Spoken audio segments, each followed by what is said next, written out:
for the Board of Directors for the Reno Sparks Convention and Visitors Authority for Thursday, September 23rd, 2021. And at that time, Madam Clerk, I will call for the Pledge of Allegiance. And Mayor Lawson is with us this morning. And will Mayor Lawson lead us in the pledge?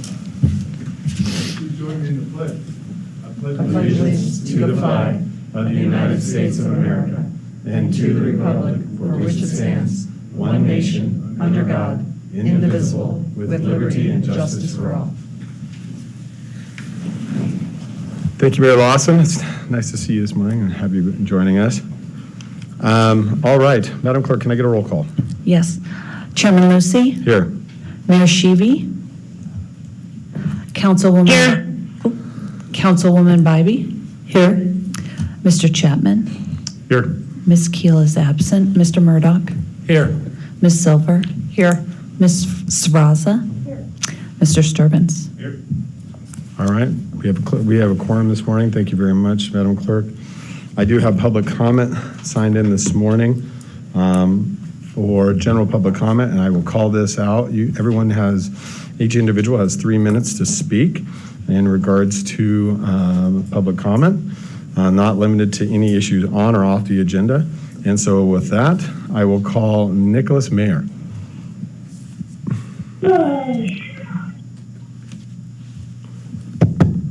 Thank you, Board. My name is Nicholas Meyer, and I'm a retired high-tech marketing executive spending 20 years in Silicon Valley and another 20 years in enterprise software. I don't envy the task of this board. It's a monumental challenge to return visitors and conventions to Reno to pre-COVID levels, especially when our businesses are buffeted by ever-changing mandates coming from government. First, it's no masks. Then masks and social distancing. Then no masks if you're vaccinated. Our restaurant businesses have been fined for having 5 people at a table when only 4 are allowed, even though all 5 people traveled together in one car with no masks to the restaurant. What's next? Vaccine passports? I'm sure you've considered what a vaccine passport will do to the convention and entertainment industries in Reno. 45% of U.S. citizens refuse to take the jab because they understand the health risks. If airlines require a vaccine passport, 45% will not travel. Simple math. The fact is, we need new leadership in this state. We need leadership that understands both medicine and business. Our current governor is governing by emergency directives. He's practicing medicine without a license by denying the use of low-cost therapeutics to treat COVID. There's no understanding in this administration of the testing or treatment procedures required to move us beyond this pandemic. We've depleted the state's $400 million rainy fund. We've shut down the state, crippling tax revenues, and we're living on a $4 billion printed money handout from the federal government to make our state budget. Do any on this board believe that our tax revenues are back to pre-COVID levels? Is the state expecting to get a federal government handout every year to make budget? Nevada has the second highest unemployment rate in the country due to the nonsensical policies of paying people not to work. We need new leadership to move us beyond COVID. New leadership that will implement low-cost therapeutic protocols at hospitals and clinics so that at the very first sign of a flu or COVID, we can begin treatment. We need new leadership that will get our people back to work by ending these government handouts. Until we have new leadership that takes action and is not satisfied to live on printed money from the federal government, our convention and entertainment industries will continue to languish. Thank you. Thank you, Mr. Mayor. Next, I have Fred Simon.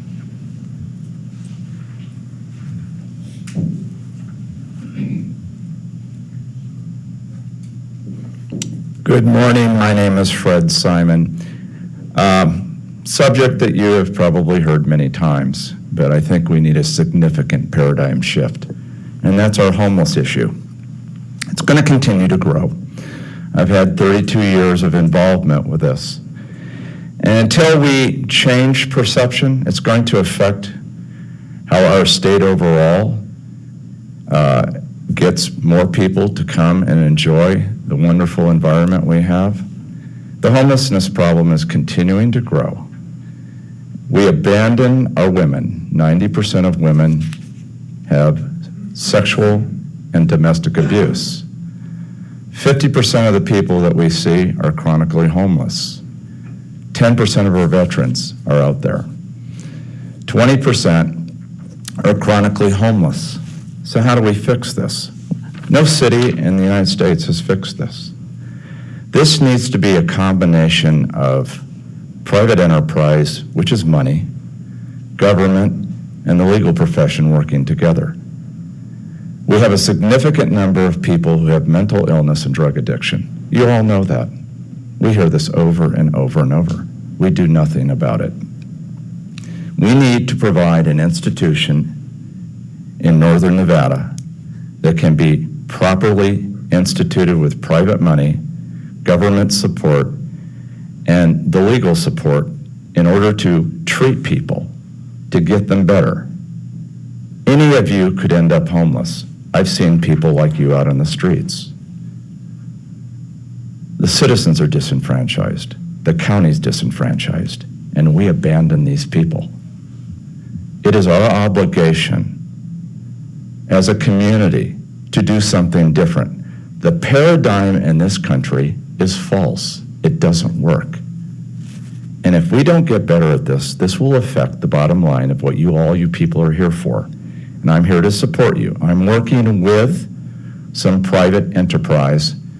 In my initial presentation here, I will be back over and over and over again until we get a good solution and do something different that shows that this area, Reno-Sparks area, is the leader in handling homelessness. Thank you for your time.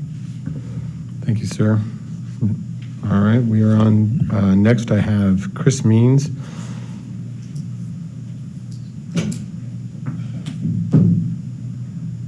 Hey, thank you for having me, guys. I appreciate your time. My name is Chris Minnis, and I'm here to tell you a little bit about the Legion Sports Fest. The Legion Sports Fest is a multi-sport event that is going to take place at the Convention Center in just a month. It's going to have about 2,500 athletes, 10,000 attendees, 200 sponsors, and already we have blocked about 1,000 room nights. We have lots of celebrities coming in. These guys have more than 1 million followers, and it's going to be really an event that's going to showcase the Reno Tahoe destination. Now, this event is actually the third largest of its type in the country. The larger ones being the Arnold Schwarzenegger Sports Fest and the Mr. Olympia contest. Now, the Arnold takes place in Columbus, Ohio in February. Not the best time of year, but they get 250,000 visits. We believe we will have that kind of visitation with this show combined with this incredible destination of Reno Tahoe. Now, this event was actually originally in Long Beach. We did move it up to here because of COVID. We felt the restrictions would be easier to work with, and we actually worked with Bob a couple times to really help make sure some of these events took place last year. Now, a little bit about us. I actually personally went to Sierra Nevada College about 20 years ago. I was a general manager of a hotel in South Lake Tahoe, went on to becoming the South Lake Tahoe Lodging Association president. And from there, I got a really good understanding of driving room nights, driving revenue, creating an experience for the community, and of course, creating jobs. And that's what we feel this event will do for Reno Tahoe. Now, we've been producing shows since 2011. We produced the first show, the Tahoe Show, at Mont Bleu. And 10 years ago, we've done it there every year since, except for last year when we did it at the golf course, the resort at Squaw Creek, to work with the COVID restrictions. So today, my goal is to simply introduce to you the show, get your support, get you a little bit of information. My partner, Ted, is going to provide you a little bit more information. Ted handles our sponsorship. There's also a... Ted, if you could hand that to the clerk, she'll distribute that for you. Oh, okay. There's also a press release in there for a little bit more information, so if you know of anybody who would be interested to go, please pass it on. I welcome all of you to join us, and I look forward to your support and a great partnership to make this show just a monster show for Reno Tahoe in the future. Thank you very much. Thank you, Mr. Mendez. Appreciate it. All right, next I have Mayor Ed Lawson.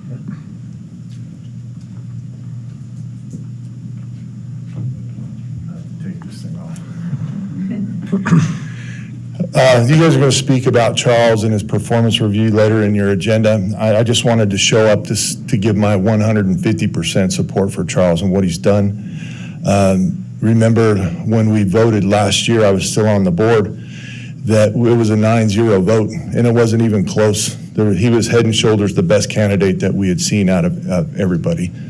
In this time, he's been subject to a myriad of bad publicity, and online slander of him and his performance.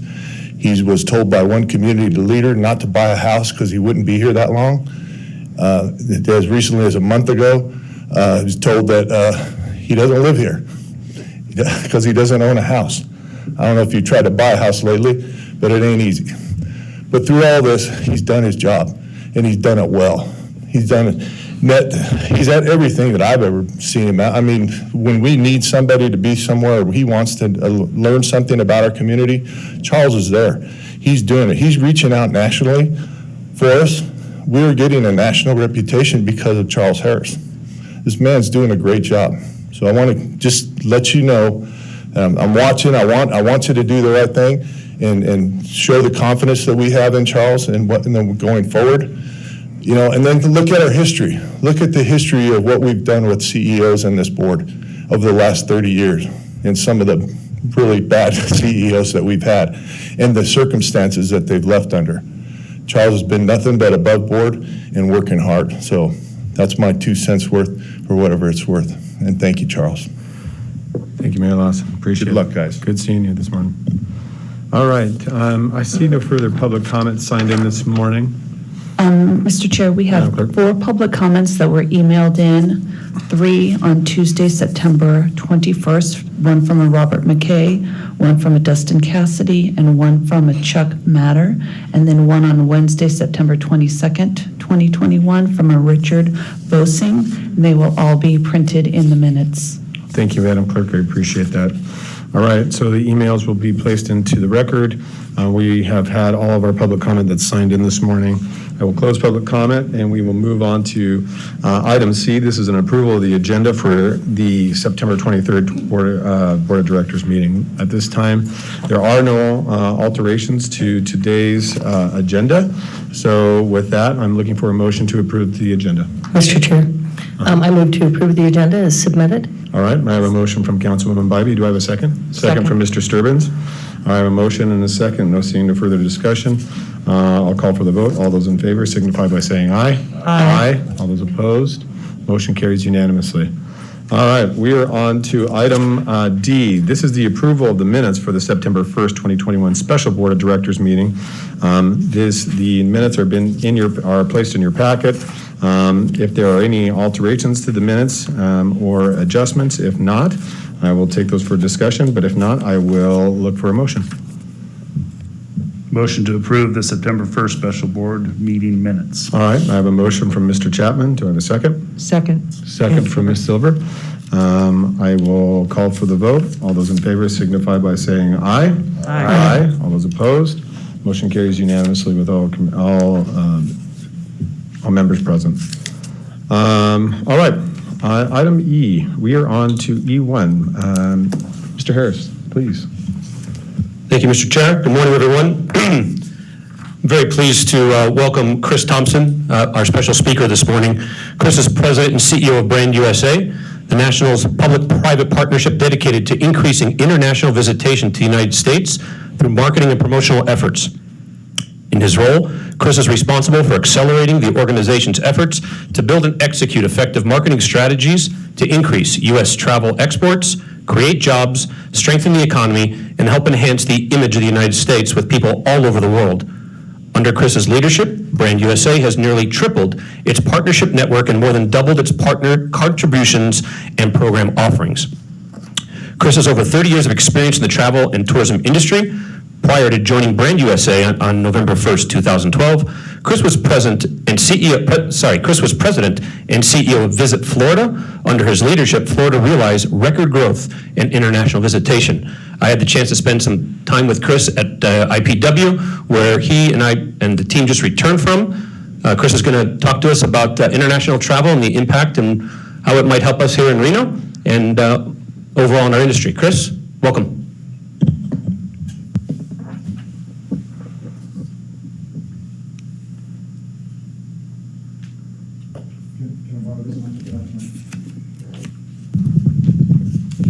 So good morning, everybody. Hope it's okay if I take my mask off. You're absolutely fine. Such a pleasure to be with you. As Charles said, we were in Las Vegas. There's one time a year where we invite our world of stakeholders, travel suppliers from all over the country, travel buyers and media from all over the world to talk about everything there is to see and do in the United States. I will say that the meeting was about half its size. I'm sure similar to what might be happening here in your convention center. But it was the first time that this group has had a chance to be together in about 2 years. This is my post-IPW voice. I have to be up and on for a number of days, so this is what it usually sounds like by the time I get done. But happy to be able to be here with you. Happy to be here with the great colleague, Charles Harris. I worked with Charles when he was at Visit Anaheim, and certainly appreciate all the leadership he provided there. And I don't know if you heard the rumble when the announcement was made that he was coming here, but all of us that know Charles as a colleague, and particularly in the DMO space, we're happy for the opportunity he had to come here to this great destination.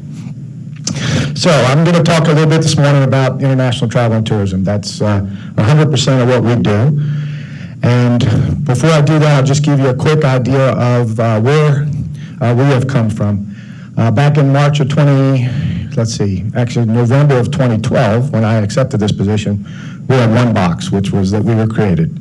So we have a public-private partnership with the federal government through our Department of Commerce, directly reporting to Congress. We were created in 2010. We had a 5-year authorization. In those first 5 years, we had several moves by the executive branch to help improve issues that were really challenging our ability to be able to welcome guests, which was processing visas in market and also creating for the first time a national travel and tourism strategy.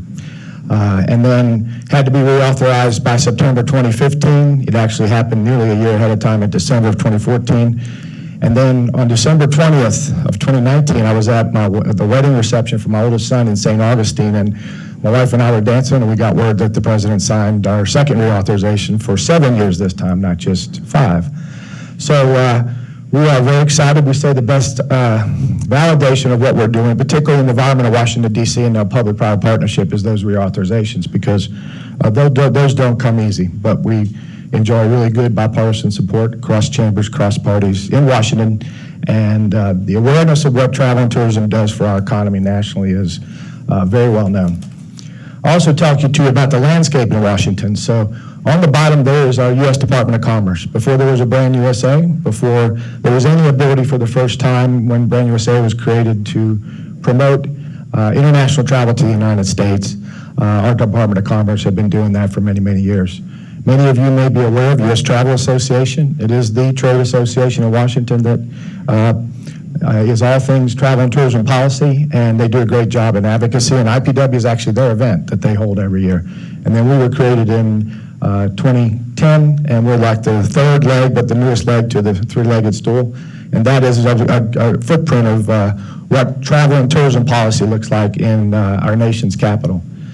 And then the last thing I'd like to show is that I've had the privilege of starting and running the Convention and Visitors Bureau in my home state of Florida for its capital city of Tallahassee.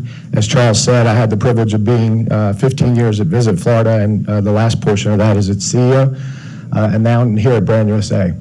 When you look at the DMO sector, all of us have value propositions, and I always say that this DMO has the best chance to be on top of the product, working with the industry, and actually influencing the delivery of the experience. Every level above that is one more time removed. So when you look at this ecosystem, local DMOs, state DMOs when I was at Visit Florida, of course Travel Nevada here, regional DMOs. There's a Western DMO that promotes the Western United States, and then us. So it's a tricky balance to figure out what is the value proposition that you bring without stealing value proposition from every level below you. So that's something we really work hard in trying to accomplish. So let me tell you a little bit about how the COVID pandemic, world pandemic, has affected international travel. So if I have an elevator speech, and Mr. Chair and others in the public sector, your elevator speech is, what can you say to have the most impact in a short period of time? I say, Madam Representative or Mr. Representative, I said, everything the largest economy in the world exports is tied to what we do for a living. It's inviting people from outside our borders to have an experience, create a memory, that's the product, and then they go home. So travel's an export. It is the second overall export for the country, and it's the #1 service export. So when you look at what travel means to the USA, in 2019, which was the last full year and a record year, we hosted nearly 80 million visitors. They spent $233 billion. That's $250 billion. When you talk about exports, you talk about trade surplus. Travel is one of the only industries that actually generates a positive trade surplus. And international travel in particular supports 1.2 million of nearly 10 million jobs that travel and tourism supports both domestic and international around the country. So, remember I told you at 2020 of December 20th of 2019, we got reauthorized. We had 9 months left in that 10th year to then plan the next 7 years. We celebrated our 10-year anniversary on March 4th of 2020. And then, of course, March 16th is when the world was brought to its knees, both personally and professionally. During the course of 2020, those numbers that were in 2019 dropped. International arrivals dropped by 76%. Total exports were down 64%, just $83 billion compared to $233 billion. And the year-over-year loss, and almost immediately, was $150 billion.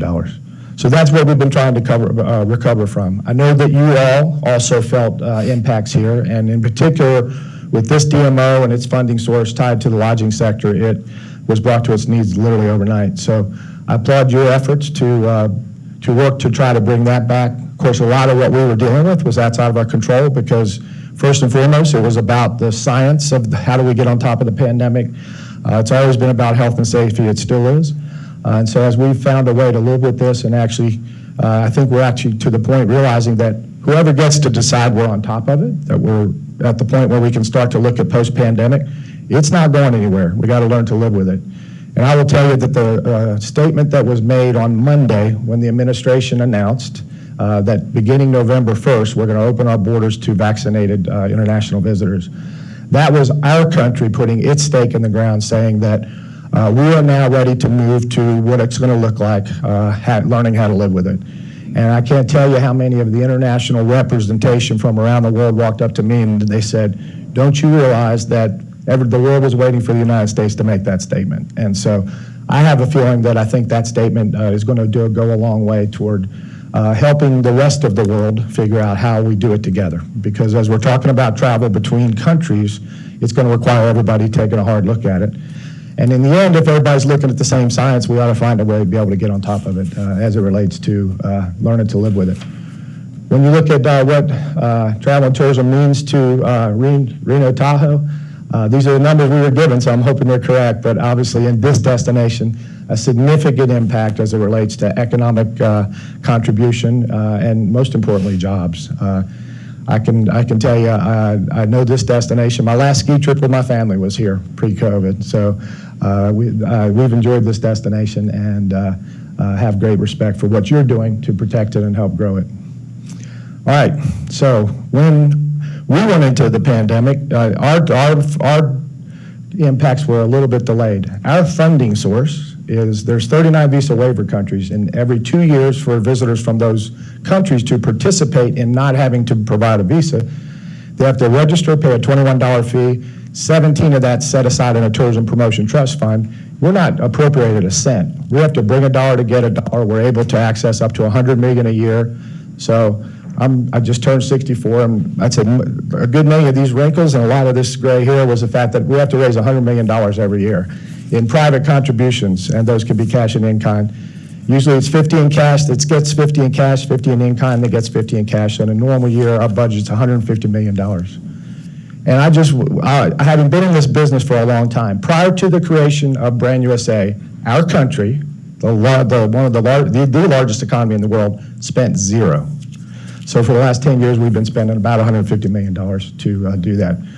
But obviously our stakeholders, many of which were DMOs, who are our most engaged and invested stakeholders, were brought to their knees. Their funding source, their ability to have revenue to be able to contribute to us was pretty much dried up.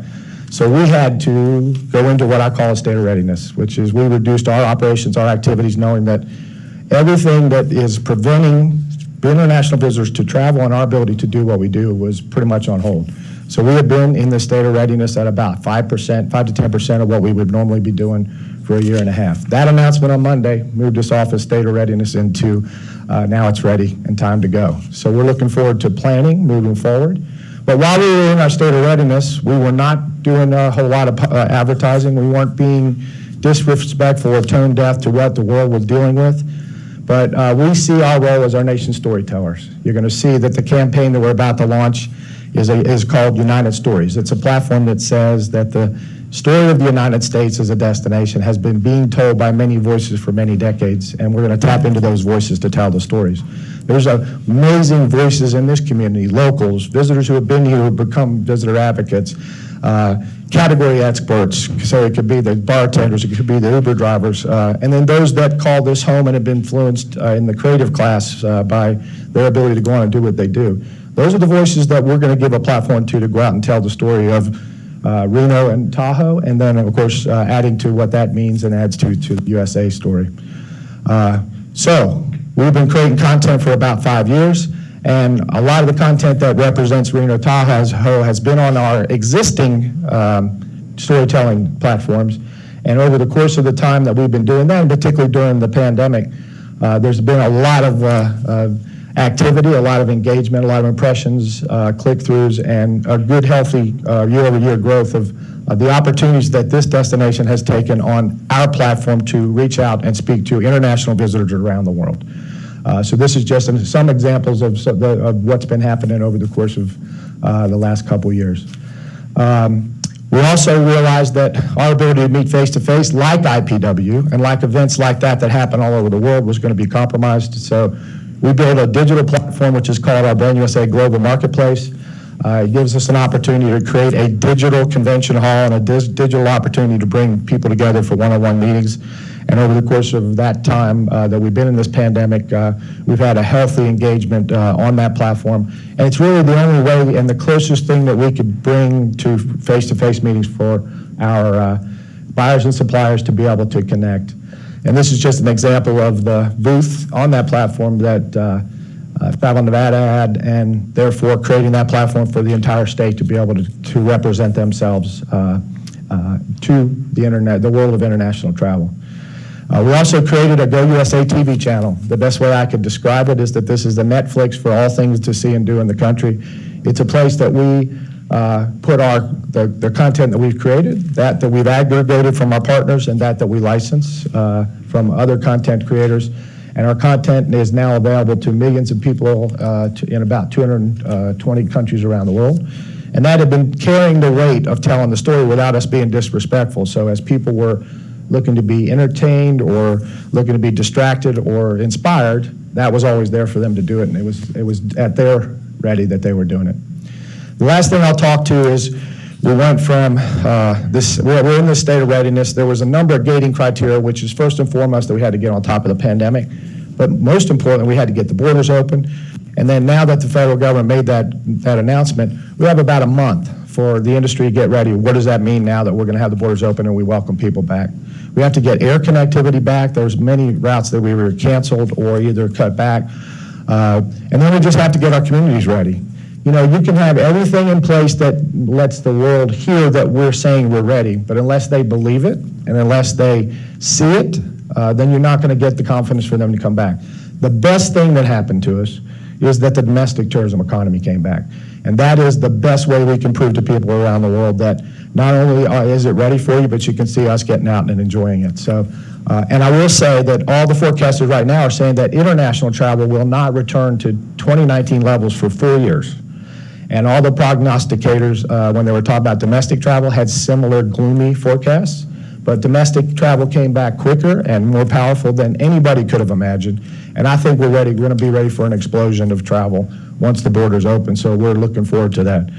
So remember, I told you this is, now we're moving into recovery and starting to get back to what we're doing. This is a simple strategic engagement framework, which is basically saying that we're looking to help lead our industry back to international visitation and spend. We're going to do it with our United Stories platform.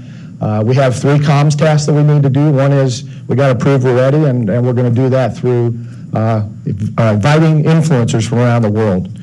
These influencers on these digital and social platforms have millions of followers, so we're going to have an army of influencers that we're going to invite in to be our guests, to travel the country, to, again, another layer of proving we're ready, and through their channels, we're going to leverage their platforms and then the platforms that we have. We're going to welcome the world back through our United Stories campaign, many voices telling the story of the USA.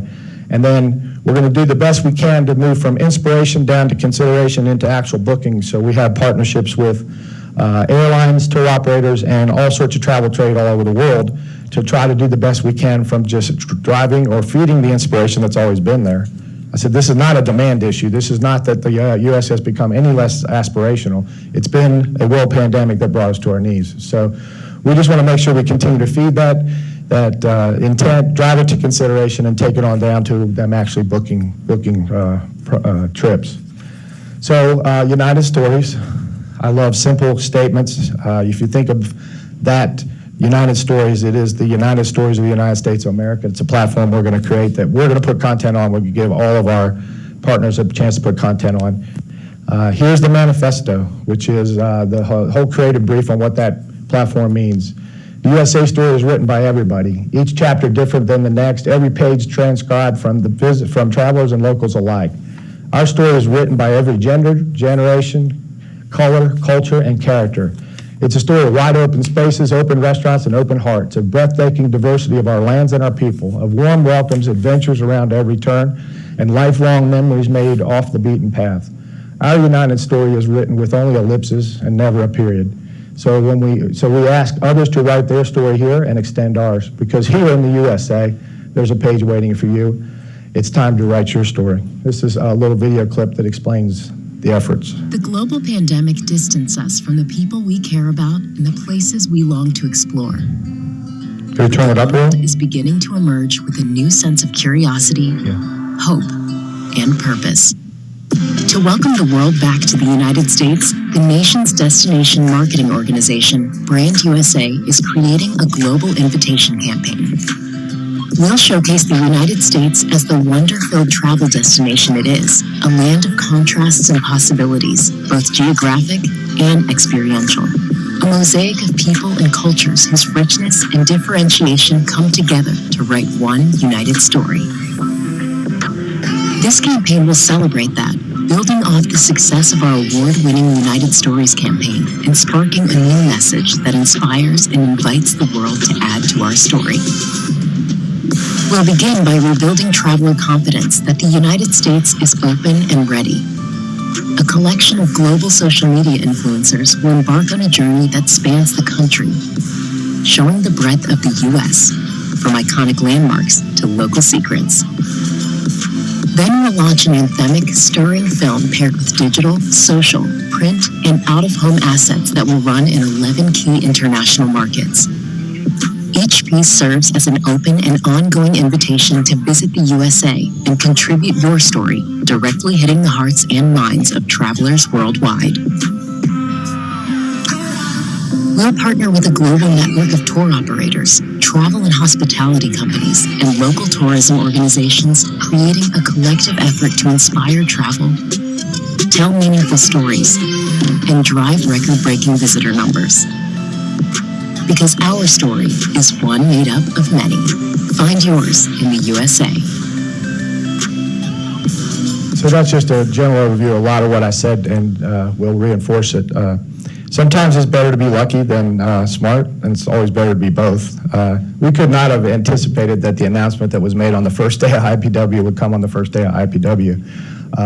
But we were soft launching our campaign. So the last thing I'm going to show you is our 60-second, I call it our hero video, which is really talking about what United Stories means as it relates to what we're going to try to accomplish. And then I'll be happy to take some questions. So this is what we showed and launched at IPW in Las Vegas. Maybe.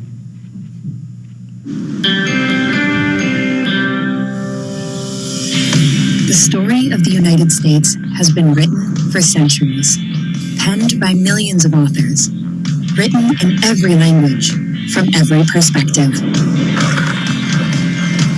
It's an epic adventure, a love story, and a mystery, full of twists and turns, newfound discovery, and a cast of unforgettable characters.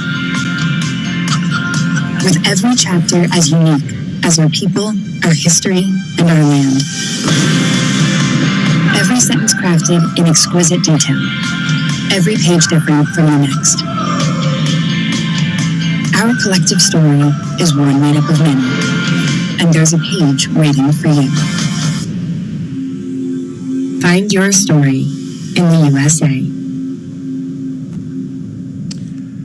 So that's the best, I think it's probably more than a nickel or a dime tour, maybe we'll call it a quarter tour of what we do, what international travel means to our country, what it means to the great state of Nevada, what it means to this destination.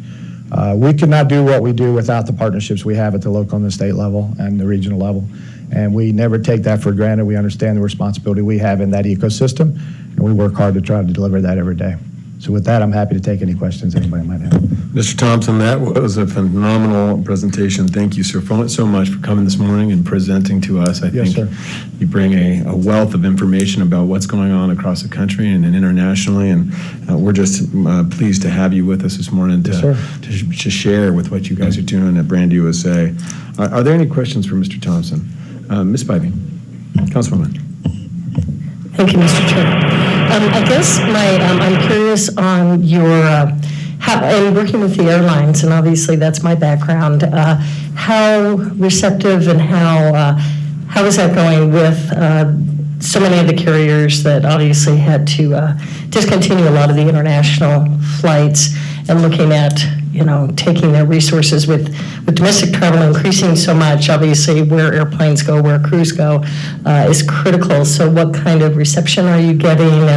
And obviously that's an important part of it to make sure you have the flights and the frequency that you need to the destinations that are ready to travel here and then us to those countries as well. No, that's a great question. We're all about transient leisure travel. Though sharing space here with the Chamber of Commerce, I always tell the friends on that side that there's nothing about economic development that doesn't come before a visit. So we are all about visits.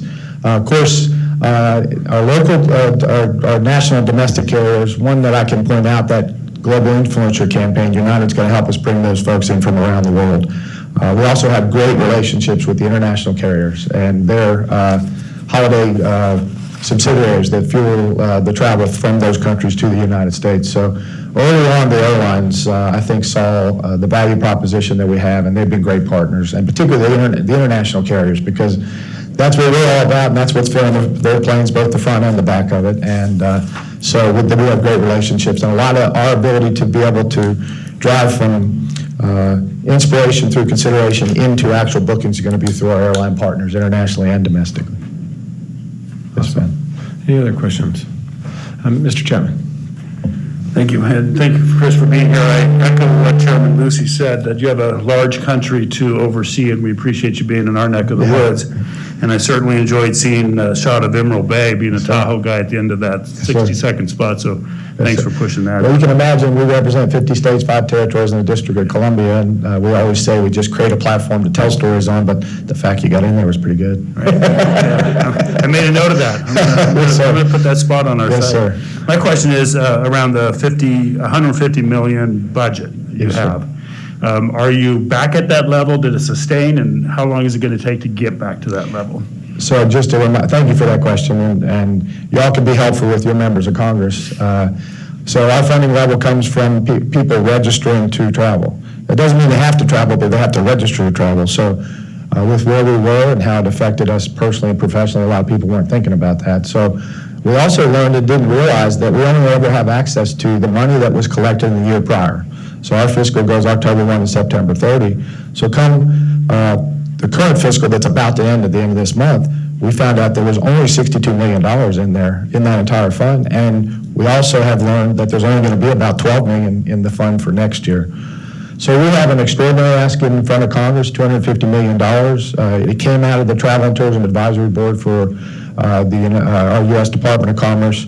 When they asked us, forget about what you've had in the past, and if you want to try to reach breakthrough, if you want to have breakthrough reach to influence as many of those you can in the 11 primary markets you go to, and otherwise, what's the number? Well, we actually try to figure out what that number is every year, and then we usually realize we don't have that number, and then you got to start making.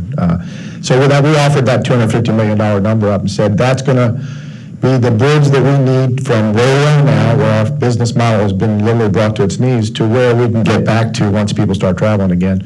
And it's already passed through the Senate. It's working its way through the House. Those type of bills would really never be taken up on their own, and so it's always going to be through the two chambers with its thumb out looking for a ride, and that typically has happened on the spending bill for any given fiscal year. So we're thinking that should be passed probably no later than the end of December, and there's other must-pass legislation that could happen prior to that. But because we have great support across parties, across chambers, at the highest levels of leadership in both sides, we feel good about it, but never take that for granted. So that's where we are. If we don't get that, then we're going to be a little challenged in the next year or two. And do you know what that bill number is? I'm sure. I don't. I'll get it to Charles, and then he can share it with you. Yeah. And by the way, his involvement on the U.S. Travel Board that's the engine that fuels our advocacy. So he has access to that and can give you that. We're not by law allowed to lobby, so that's my best attempt to not lobby. But those voices, as you all well know, that are most powerful are the ones locally with the delegations. Mr. Thompson, thank you so much. I do appreciate everything you've come. Thank you. Appreciate everything you do for this great destination, and look forward to much success and accomplishment in the months ahead. I know Brand USA has been a very large part of what we do here in not just Northern Nevada, but also in Southern Nevada. Past CEO down in LVCVA, Rossi Rollencotter, was very integral and part of Brand USA. Absolutely.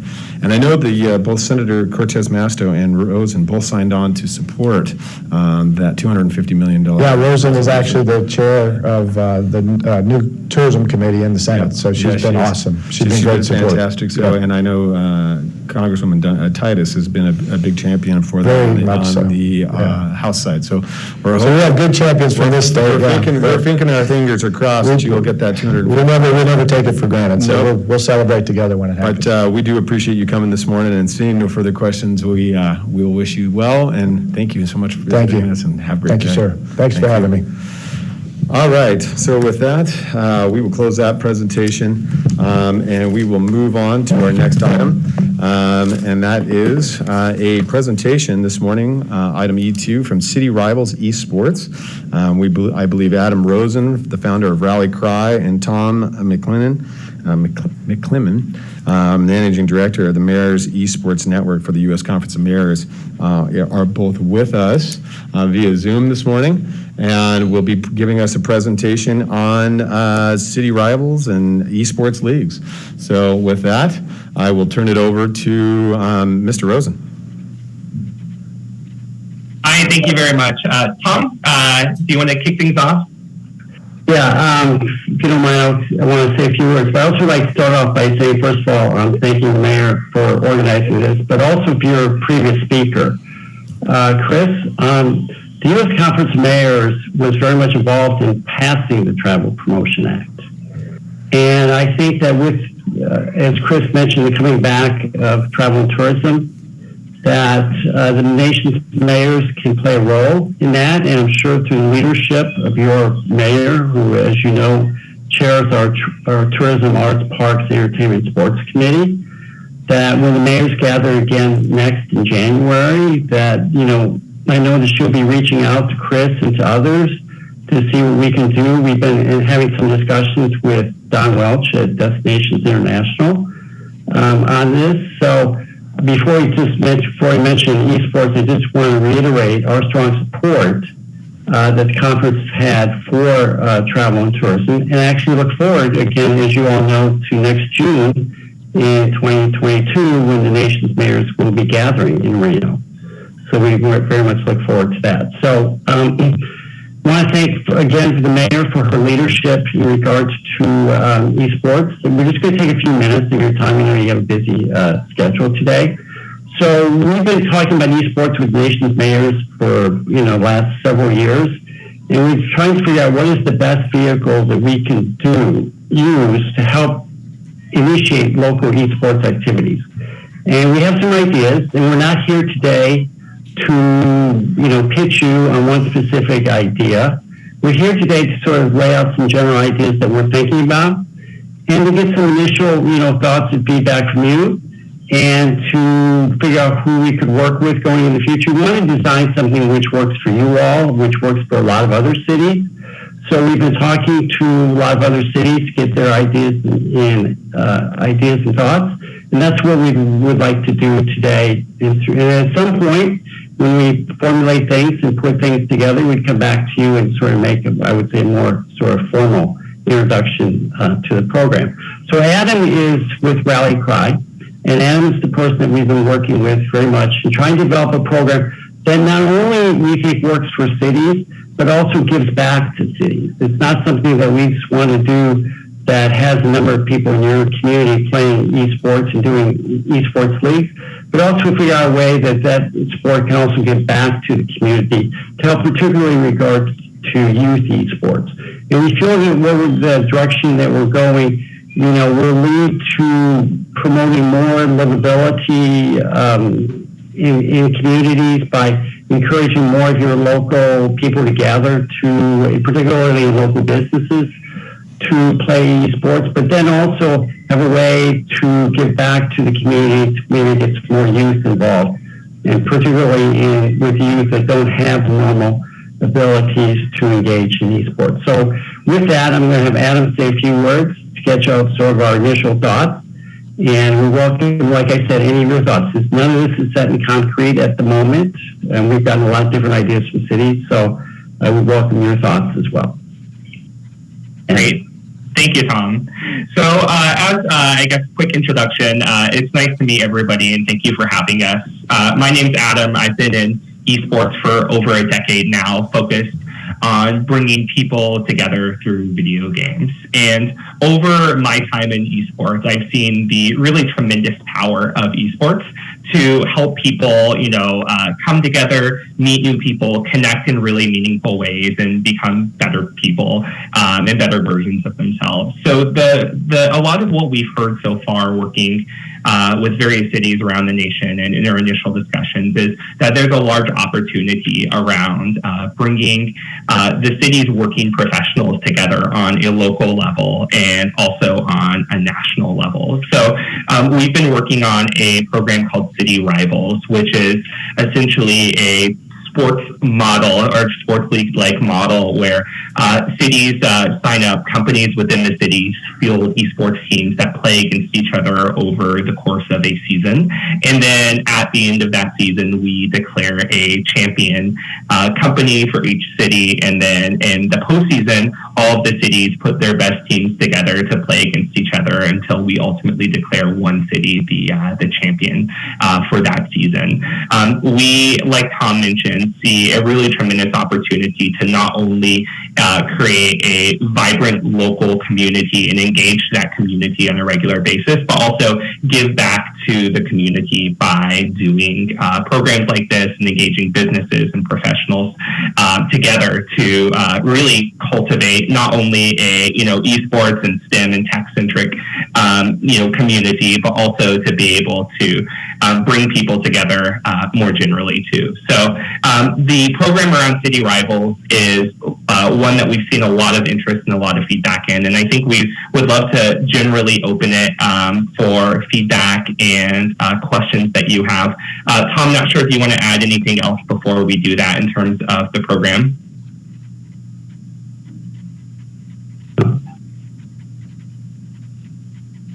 Great. So with that, we'd love to open it for initial feedback or questions. I think, like Tom said, we're in the phase right now of looking to collect, that initial feedback, and then hope to have some ongoing conversations from here based on thoughts of this group. All right. Is there any questions for Tom or Adam in regards to esports? Members Frauza. Middle one. Oh, thank you.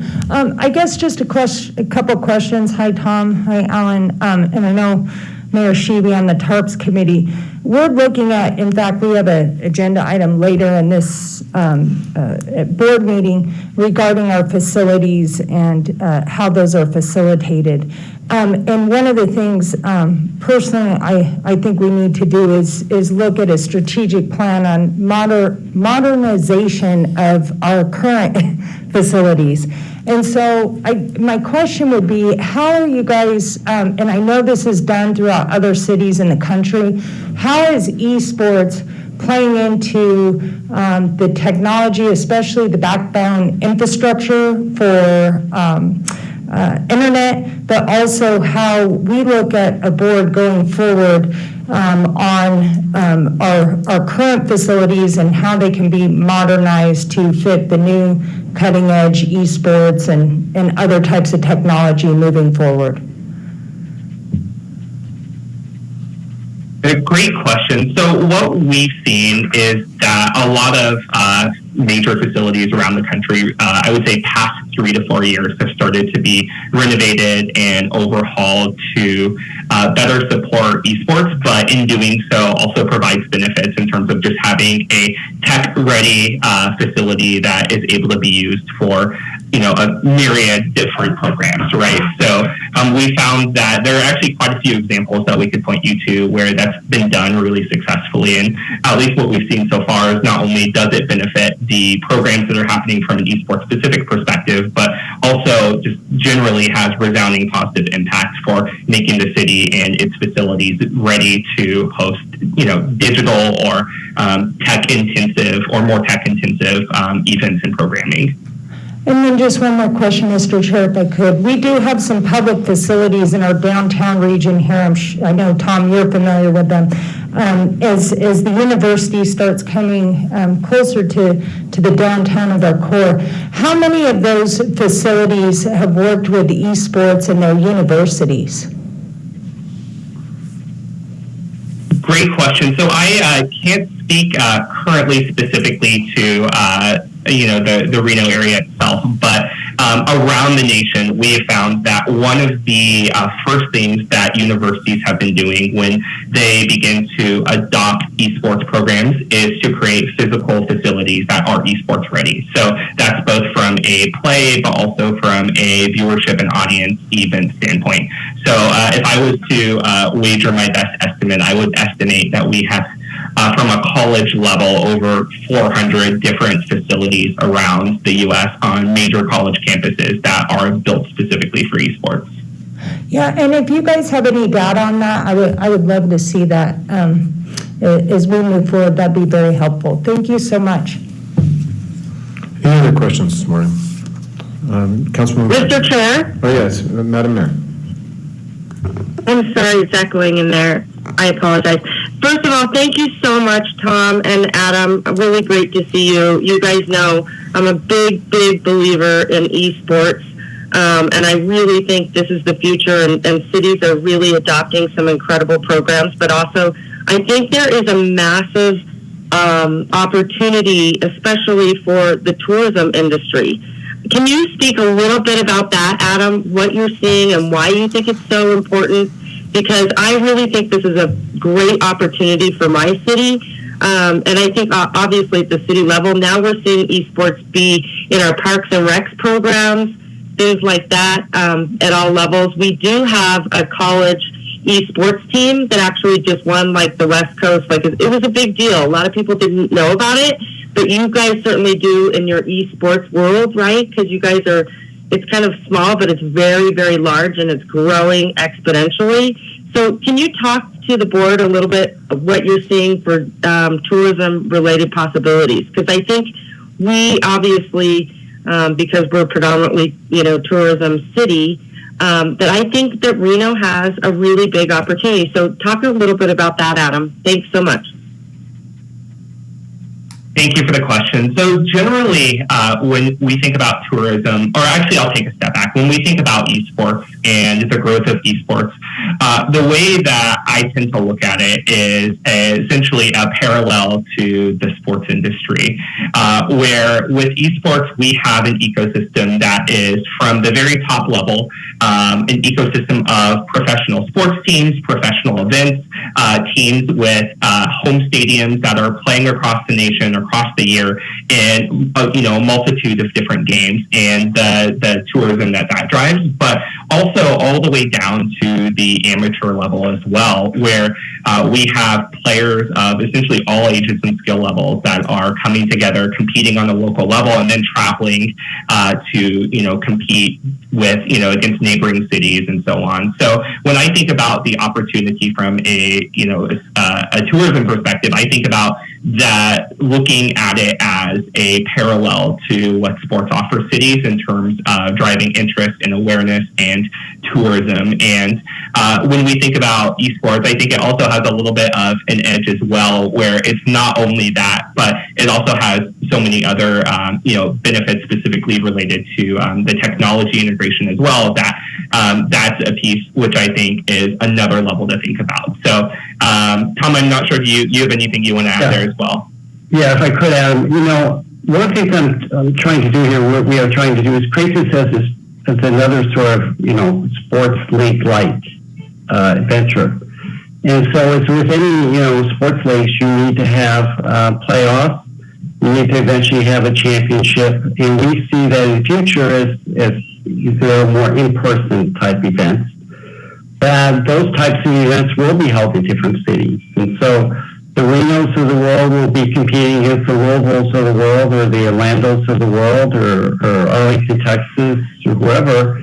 And we believe that in the future, those types of events will take place in person in those cities, and that obviously should drive some tourism not only to the community, but also to help create another identity brand for the city. Yeah, that's a good point. Adam, let me ask you, do you have any economic figures? I mean, I don't know if the board, I'm fortunate because I get to, be at the Conference of Mayors and like with Mayor Dyer from Florida, Orlando, right? Like he gives a great presentation on all of the professional esports teams, and, kind of like how massive they're growing, and just the amount of money that's coming in to sort of those professional teams. I mean, it's pretty outstanding. Do you have can you speak to the economics of that? Yeah, so we can definitely follow up with some figures. I think when we look at that, there's definitely impacts from an individual event perspective, but also impacts that having an ecosystem with these teams, from the amateur, but also on that professional level have within the city. So both of those, I think, are major drivers, and we can follow up with some actual statistics and some data there to share. Great. Thank you so much. Really appreciate it. All right. Mayor? Councilwoman Bybee. Thank you, Mr. Chair. The mayor just asked one of my questions, was the economic impact, which obviously is always something we've got to consider. And I know so little about esports. I'm probably the oldest one on this board, so I could ask my kids about that. So I'm really, new to even considering what esports is and the impact of it. You mentioned earlier about the impact and the benefit to kids and to communities. Can you elaborate on that and what other communities are doing, or what the potential you see for that is to benefit our community? Yeah, thank you, of course. So when we think about esports, we're strong believers, or I'm personally a strong believer, that video games and esports are a force for good. I think they help us to become better people in a number of ways. There's, of course, a social and engagement and connection impact there, but there's also an impact on the development of soft skills. What we're seeing is that as generally participation in sports declines, participation in gaming and esports is increasing. And along with that, what we've seen from studying esports is that there are tremendous benefits in soft skills like communication and leadership and teamwork. And all of those things are really hard to teach in schools, but we're finding are on a personal level very impactful. And then we're also seeing on the other side strong correlations between interest in STEM and technology and digital literacy and participation in esports and games. So I think that's more so on the personal level of participants rather than on the macro level. But we think all of those should be embraced and celebrated. And if I could, I would take a look also at one city, Arlington, Texas. Arlington, Texas, I know, has done a lot in regards to working with their local businesses to sponsor scholarship programs for young people in the area of esports. They've recognized the value that has for young people. So again, we don't have all the exact facts and figures, but we can certainly get those from Arlington, Texas. I think you may be surprised to what they are all doing down there. Real quick follow-up. So I guess to be clear, so the benefit to the community is getting kids engaged in something just like other sports, music, whatever, to keep them busy, to have them focused, to teach those certain skills you talked about. So the benefit overall to the community is keeping kids engaged in something that they can become passionate about and learn other skills. Is that kind of the overall gist of your community impact? Can I say three things, Adam, and you can jump in? I think there are probably three components that come to mind. One is what you've talked about before on the travel and tourism part of esports. Obviously, esports is growing, as you all know, and obviously there are events that are taking place. And obviously, Reno could well position itself as a place for those types of events. Okay? If you talk to people in the esports world, I think you all will say that Reno and those types size of communities can do well in that.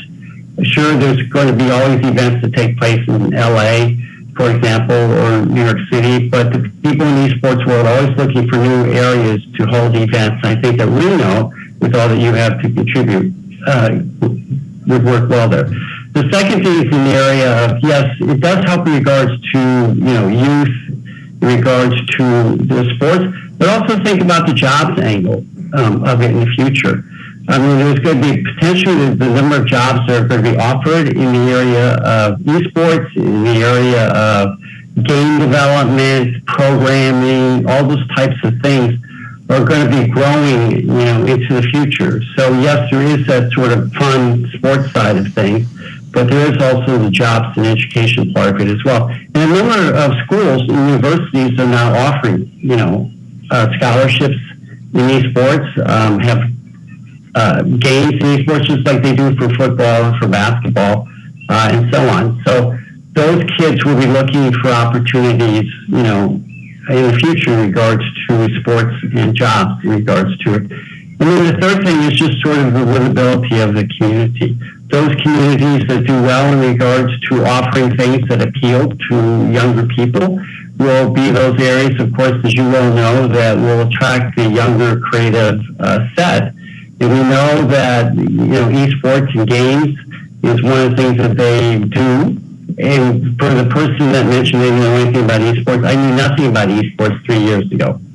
We had to have an intern tell us, what esports was. So it is something that young people are doing. Obviously you can tell just by, look at me, I didn't grow up as a gamer. I'm not a gamer for it, but if you talk to that generation, they are. So it does position the community well as the community that's out in the forefront in this area. it will be more exciting and appealing to young people.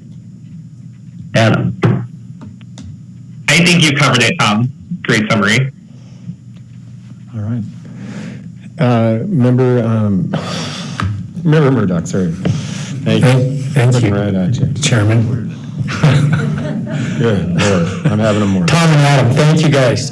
Hey, couple questions. We want to get our foot in it now. So my question, we're coming out of COVID, conventions, the tradition and convention markets tanked a little bit. How do we get in it? How do we get, because this seems like this is something you could get young people excited about. My point is, what kind of funding do we need? Do we need to set up a tournament? We've got the facilities, we've got the contacts at the university, we've got a very friendly university president, and with the RCVA, we've got a lot of money for development. Is there anything we could be doing as an organization to facilitate bringing esports to Reno, Nevada right away, or some way to get kick-started to get our reputation in it and get ahead of it? Great question. So go for it, Tom.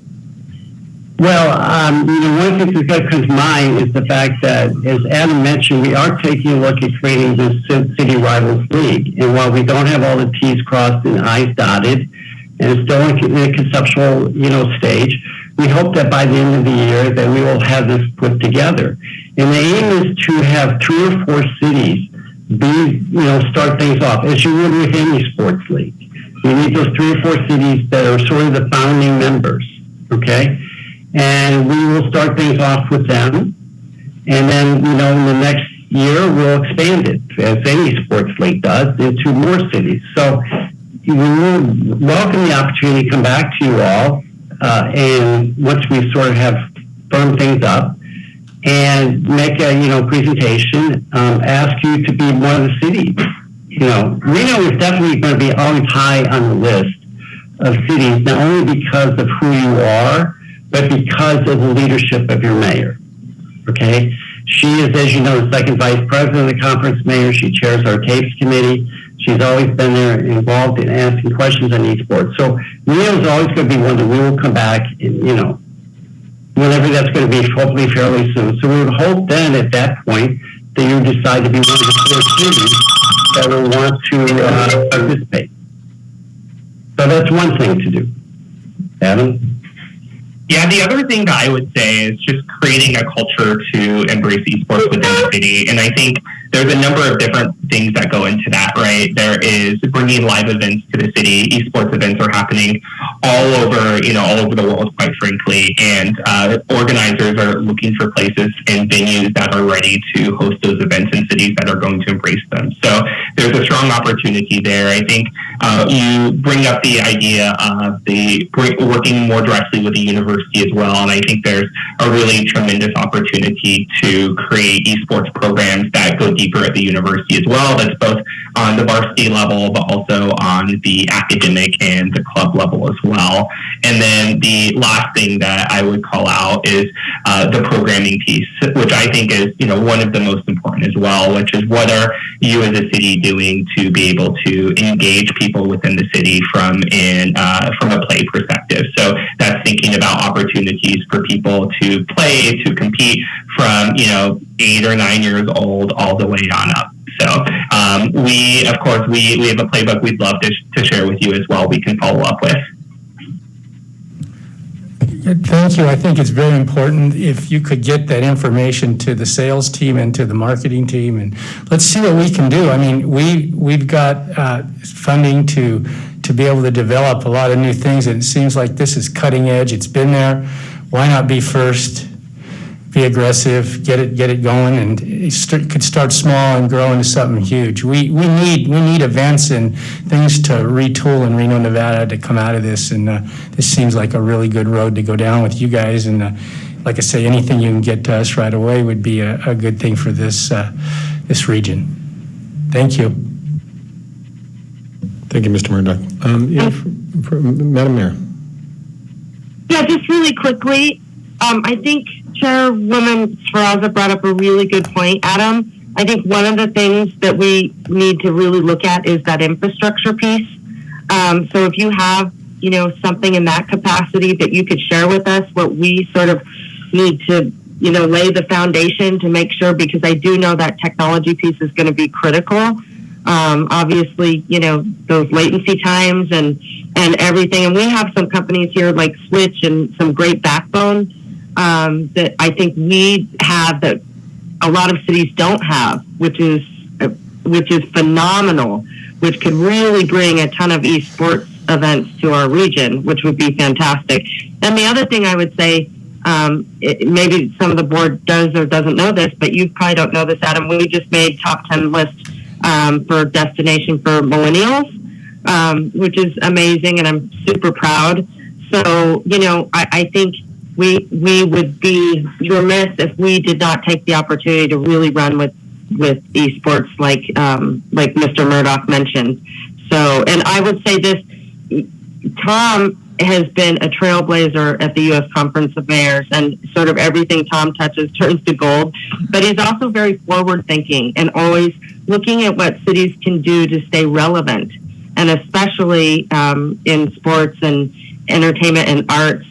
And so we have just a tremendous amount of, experts here, which is fantastic. So I always appreciate, Tom's expertise and background to bring us something like this, which is fantastic. And for those of you who don't know, Tom also is very into NFTs, and I don't know if you guys know anything about that, but that's something probably many of you will hear about in the years to come. But I think as Web3 sort of starts to take a hold, Adam, that Reno really needs to start thinking about technology in that way. So I really appreciate you. All right. Thank you, Madam Mayor. Thank you all for your time today. Appreciate it. Thank you. Thank you very much. We really appreciate it. Thanks, Tom. Thanks, Adam. Thank you all. All right. Seeing no further questions for the gentleman, I do appreciate you both, Sharon, coming and presenting to us today, and I'm sure we'll be following up with you soon with many questions that we have and more presentations. So thank you so much. All right, we will close that presentation. We'll move on to item E3, and this is the Reno Sparks Convention Visitors CEO update. Mr. Harris. Good morning. Thank you, Mr. Chair. Give me one moment as I open up the presentation to get that live.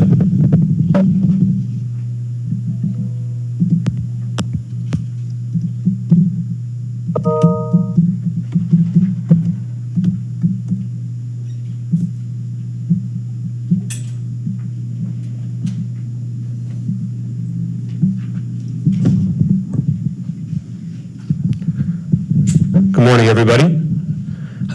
So this is a complement to the CEO report that is done each month that the team helps put together. I'm going to be about 10 slides into this to kind of go through the last 30 days where we're at, but certainly the robust report that's generated for the board will complement these slides. So as Chris talked in detail, I'm not going to spend a whole lot of time. There was about 5 of us that were in Las Vegas for IPW this week. Again, international event, very significant. The event attracted this year 2,600 employees from 53 different countries. And as Chris mentioned, we usually have about 6,000 folks that come from 70 countries around the world. So this is one of the first steps that took place. 500 media, a lot more domestic than international this time because of access to the destination, and certainly was the first major platform for development since COVID. And it was very important that we be there, and specifically, we had 70 different appointments with international buyers, lots of Mexico and Canada, and it allows us to help position to be first out of the market. We had 22 media appointments. Ben McDonald behind me certainly ran point on that, which was fantastic. And we were present when a lot of folks were not. And so being ahead of that game when it comes back to that international market, I met people that said, hey, I've never been to Reno and Tahoe and Northern Nevada. This is a great opportunity. And certainly the team worked super hard to make sure that we had a presence throughout that. Quick sales update for you. Again, this was in the board packet, but we booked 8 different groups in August. 2 have never met in the destination before, about 6,300 room nights. And year to date is more than 16,000 room nights. The three organizations at the bottom were part of those new bookings that came through in August. and a breakdown for each of those room nights. So one of the things that happened, obviously, in the last, since the last time we met, certainly the mayor and chair helped drive that. We opened up the convention center for the evacuees, and certainly was a resource, as Mr. Chapman knows personally. We wanted to make sure that we played a part in that community and were a great resource for the things that happened. So we contracted with the American Red Cross. They came in at the height. We had a little less than 300 people, I think about 250, and certainly our friends at AASM did a fantastic job. Renee did a tremendous job. I was there almost every day checking on the folks and the operation. And certainly our marketing team pushed out messaging in and around that. So when people were evacuated, one of the options was to come down to the convention center. Second option is we worked with a lot of the hotels that had capacity to make sure that those hotels, whether they had animals that they needed to shelter, we made sure that the messaging on our website and working with our community partners was able to support that effort. One of the things that just closed was the DNext survey. So just to recap, this is the only thing that I've seen so far. We had just about 500 people that took that survey. 312 completed, 181 did partial, and we will use that survey as a basis to help us through the strategic planning process. So this was in addition to the 30 one-on-one meetings that were done by Paul Lamette and his team at DNext, and so we'll see that information as early as next week, and we have strategy sessions coming up with both the staff internally and then the board moving forward. So the next steps in this planning process, Paul will be here on October 14th. That will be with the senior leadership as we plan to move forward. We will do probably about a half day with the staff itself. Now, we were planning to look at October 15th for the board and to do back-to-back so that we could do that. We had more than 3 board members who could not make that October 15th. So what we've done is we're now going to roll that into December 9th. And Corey's going to work with you to make sure that we block that out and work with the board and our senior leaders to help in that strategic planning process. Now, December 9th is a scheduled date for our board meeting as it is, and so we're just going to look to extend that and then finalize a new strategic plan early into next year. So starting the process, which in March and April we started talking about it, we found the right partners, we looked at that 6-month plan. Certainly, we're looking to fill that up through the end of the year. One of the things I'm happy to announce is a brand new collaboration that we are going to be starting here in November. It came out of a discussion that we had as a team on the road in Los Angeles, and that is a regional collaboration with other DMOs in Northern Nevada. And what we're going to do on November 9th, we have once a month where we're going to invite the following 9 DMOs and Travel Nevada to come to our offices and share best practices so we can collaborate and look how we can market on a larger level. That includes Andy's group up at Lake Tahoe and all the regional folks that are there. Obviously, this is a regional play where we all have to work together. The board talked about that. We as a team said, how do we develop that and move that initiative forward? So from November 9th through the rest of the fiscal year, we will do that, and maybe we'll do that, continue it every year, but we want to get that off the ground and absolutely learn what our DMO partners are doing so that we can collaborate on a much larger scale. Next is the tourism grant update. This is coming from Travel Nevada, and there's great news. I put that in red so that you can see. The RSCVA is slated to receive $1.25 million. This is through a travel grant applied through the EDA. It has just been submitted this week. The key to this grant, the only limitations to this grant, is that it has to be used for marketing purposes. And so we're working through that right now. This is absolutely earmarked for us to be able to market in addition to the dollars that we have. And the clarifications around that is that we have 2 years to spend it, and we have to show how it was spent. So we're going to be following that along with the other grant that Courtney worked on to basically come up with that strategic plan here. It'll be available come November. And we are receiving a portion of that entire grant, and that goes to both outdoors, it goes to the folks down in Las Vegas, and certainly the rural community. So that's our portion of that total grant that is being allocated. That's all I have for the update. Happy to take any questions that anyone has around the CEO update. Mr. Fraza. Just a quick question, Charles, so we can get this on our calendar. The date and time of our strategic retreat is when? So thank you for that question. The meeting that we have currently is in conjunction with our current board meeting that is scheduled for December 9th. we're just going to look to extend that on that day. So it's already on the calendar. Corey, you can get through additional details, but I think our normal schedule is 9 o'clock. We would just extend it on that same day as the board meeting. So 9 to 2 or? 9 to 2 would be fair, I think, Okay. including lunch. Right. Thank you. Mr. Sturbins. Thank you, Charles, for your presentation.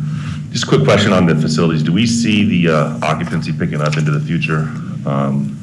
If I look at July, it looks like we're looking at a $6 million loss out of the facilities. I'm just curious if we're expecting more stuff on the books that would mitigate that before we get too far down the line. In terms of the current fiscal year? July 4th, correct? Yeah, so currently there are some this is off. So currently there are hiccups going back and forth of groups that are booking. I can defer to Mike, but I know that we still have things in the books. We did have a challenge with one of our groups that was concerned due to the fires and the smoke, which we have addressed.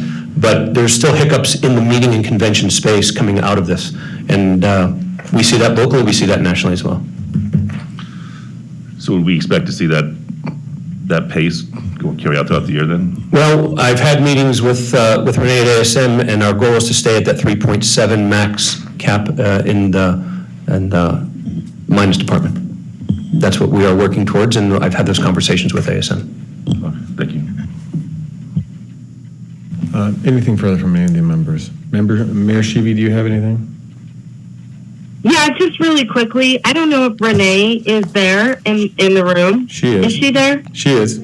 I just want everyone to know that Renee and ASM did a phenomenal job, and Mr. Harris accommodating all those people at the convention center. Honestly, they were great. We were on the phone a lot, just kind of working through all the logistics.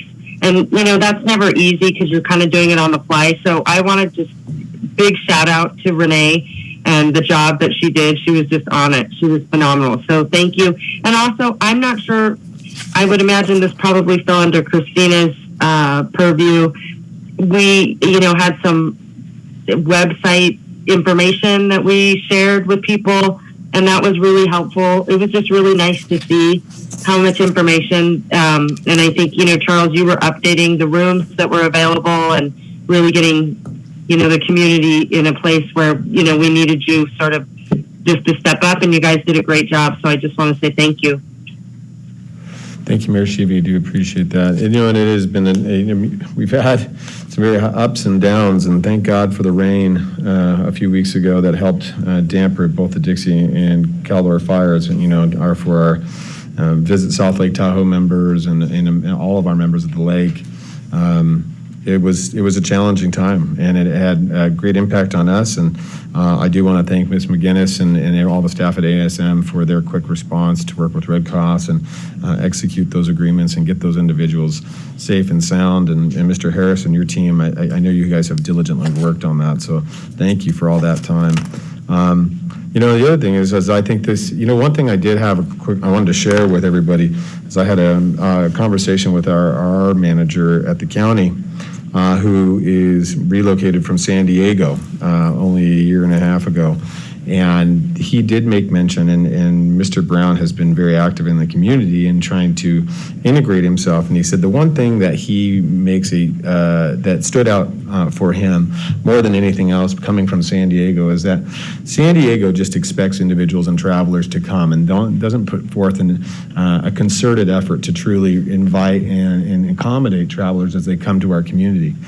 He said that the one glaring difference from San Diego to Reno, Sparks area, and the Reno Tahoe region is that every event that we hold, whether that's Art Town, whether that's the balloon races or the air races or street vibrations or Hot August Nights, that all the events are well marketed, they're well maintained, they're well attended. The cities, the counties, everybody participates, and he says it is well oiled, and it's really a testament to our ability to market tourism into our community. And as Mr. Thompson spoke to earlier, it does really blend itself to economic development and drawing people that quality of life of truly living here. And so, my hat's off to the team and and everything that you do, because I think that community is important, and what we do to invite people to this community to see really how we care and what we can do really makes a difference. So I'm excited for the U.S. Conference of Mayors to see how we can really showcase what we do here in Reno Tahoe. I think that's a big deal. We recently had the League of Cities here in Sparks and for the state, and nothing but raving reviews from everybody. So my hat's off to the team. Mr. Harris, I think that you guys have done a tremendous job post-pandemic to really reinvigorate what we're doing. But it is a community-led project, and I know just my hat's off to everybody. So that being said, seeing no further comments on this item, we'll close the CEO update and move on. And we are on to our board issues this morning. So first, we're going to jump right into the facilities review. And this is Mr. Harris. I'm going to turn this back over to you. Thank you, Mr. Chair. Following up from our last meeting where we discussed this, one of the things that I took under my purview was to go out and visit with an organization that was as closely tied to us as possible to help during this evaluation process.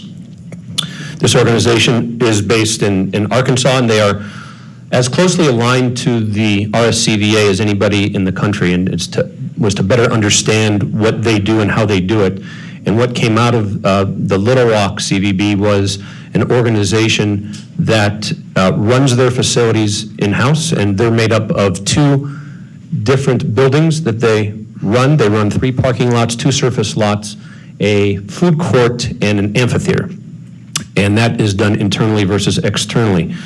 In going through and evaluating this process, I met over the course of several months with the leadership of ASM, both locally and in Denver, as well as Renee and her team. And again, just to call out, Renee's done a fabulous job since stepping into her role, and just want to compliment her on working well.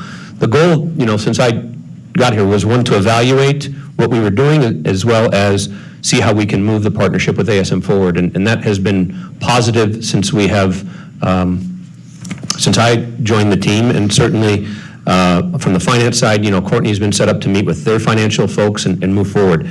That being said, we have a deadline of June 30th when the current contract expires. We had some discussion around this last time, and currently we need to make a decision as a board and take your guidance.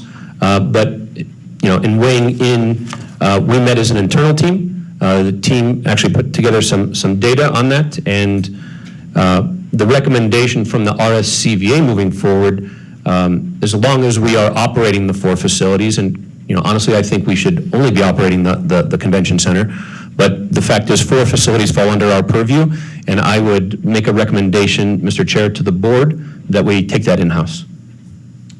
All right. So I'm going to open this for board discussion. Member Safraza. Yeah, and thank you, Mr. Harris. I do have a few different questions, because I think we've got to look at this differently. There's nothing that drives me more crazy than seeing those public facilities empty. I just cringe every time I drive by. And I think you coming on board, this is a real unique opportunity. I can't tell you how many people have contacted me about the facilities. I think the rodeo and having an equestrian expert and working with the rodeo, that's why I think in-house. But also, I really want to emphasize what I did earlier. I would love to meet with President Sandoval, see about the university tie-in with the downtown facilities. Again, and I've spoken to you about this too, the local business aspect of this. I think we have a real opportunity, and also the bowling facility. We have not marketed that. We have not, again, had a bowling expert. There's a tremendous opportunity to bring more bowling tournaments to town, and also our partners in Tahoe and Sparks. I know, and this is a more of a global picture, but they've got a great amphitheater there, and the Pumpkin Palooza and some other events. I think that we've got to look at strategically, and I just don't want to wait anymore. I think I went back, and I'm a nerd, I read the entire strategic plan, and we keep looking at these strategic plans, and it says what's going on around, and I appreciate the tour with our CEO, the convention center down south, but also our downtown and livestock event center. And in the strategic plan, we've had all these studies that show, hey, activating the area around here. Same with the downtown and the way we market. So I just, I'm personally in favor of bringing these in-house. I think it's a great idea. And partnering with our local businesses, and I listened to what you said about your experience. And I think from a concession standpoint, but also the university, bowling, the equestrian facilities, all those things, I think we've got to tie that in to as we're moving forward, and that's something we haven't done in the past. And I think with President Sandoval at the helm, we have a real opportunity to collaborate and do more partnerships with the RSCBA. Thank you. Thank you, Member Safraza. Mr. Chair. Member Silver. Yes, if I could make a comment, I'd like to echo much of what Jessica has said.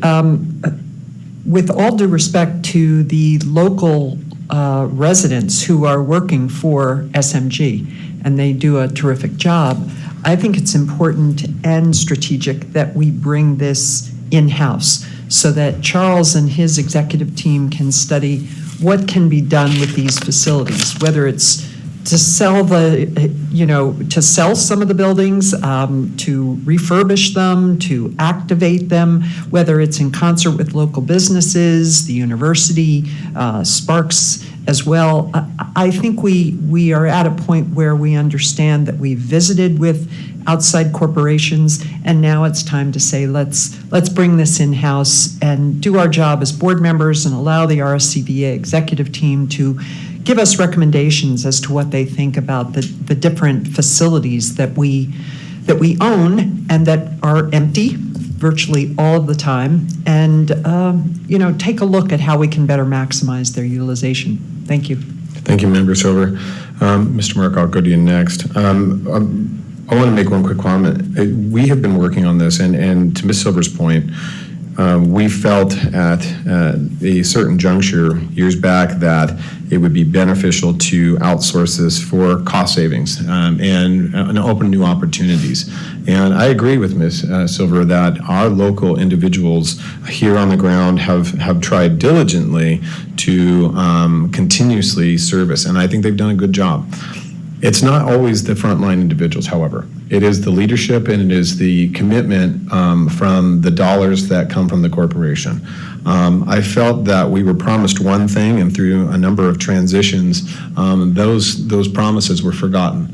And when we talk about Reno, Sparks, Tahoe as a region and as a community, to Mr. Harris's point, we're a very unique community, very much like Little Rock, Arkansas, where we have properties and their owners that live here in our community and thrive on building their properties, their casino properties. We also have a very vibrant community that is both outdoor and indoor.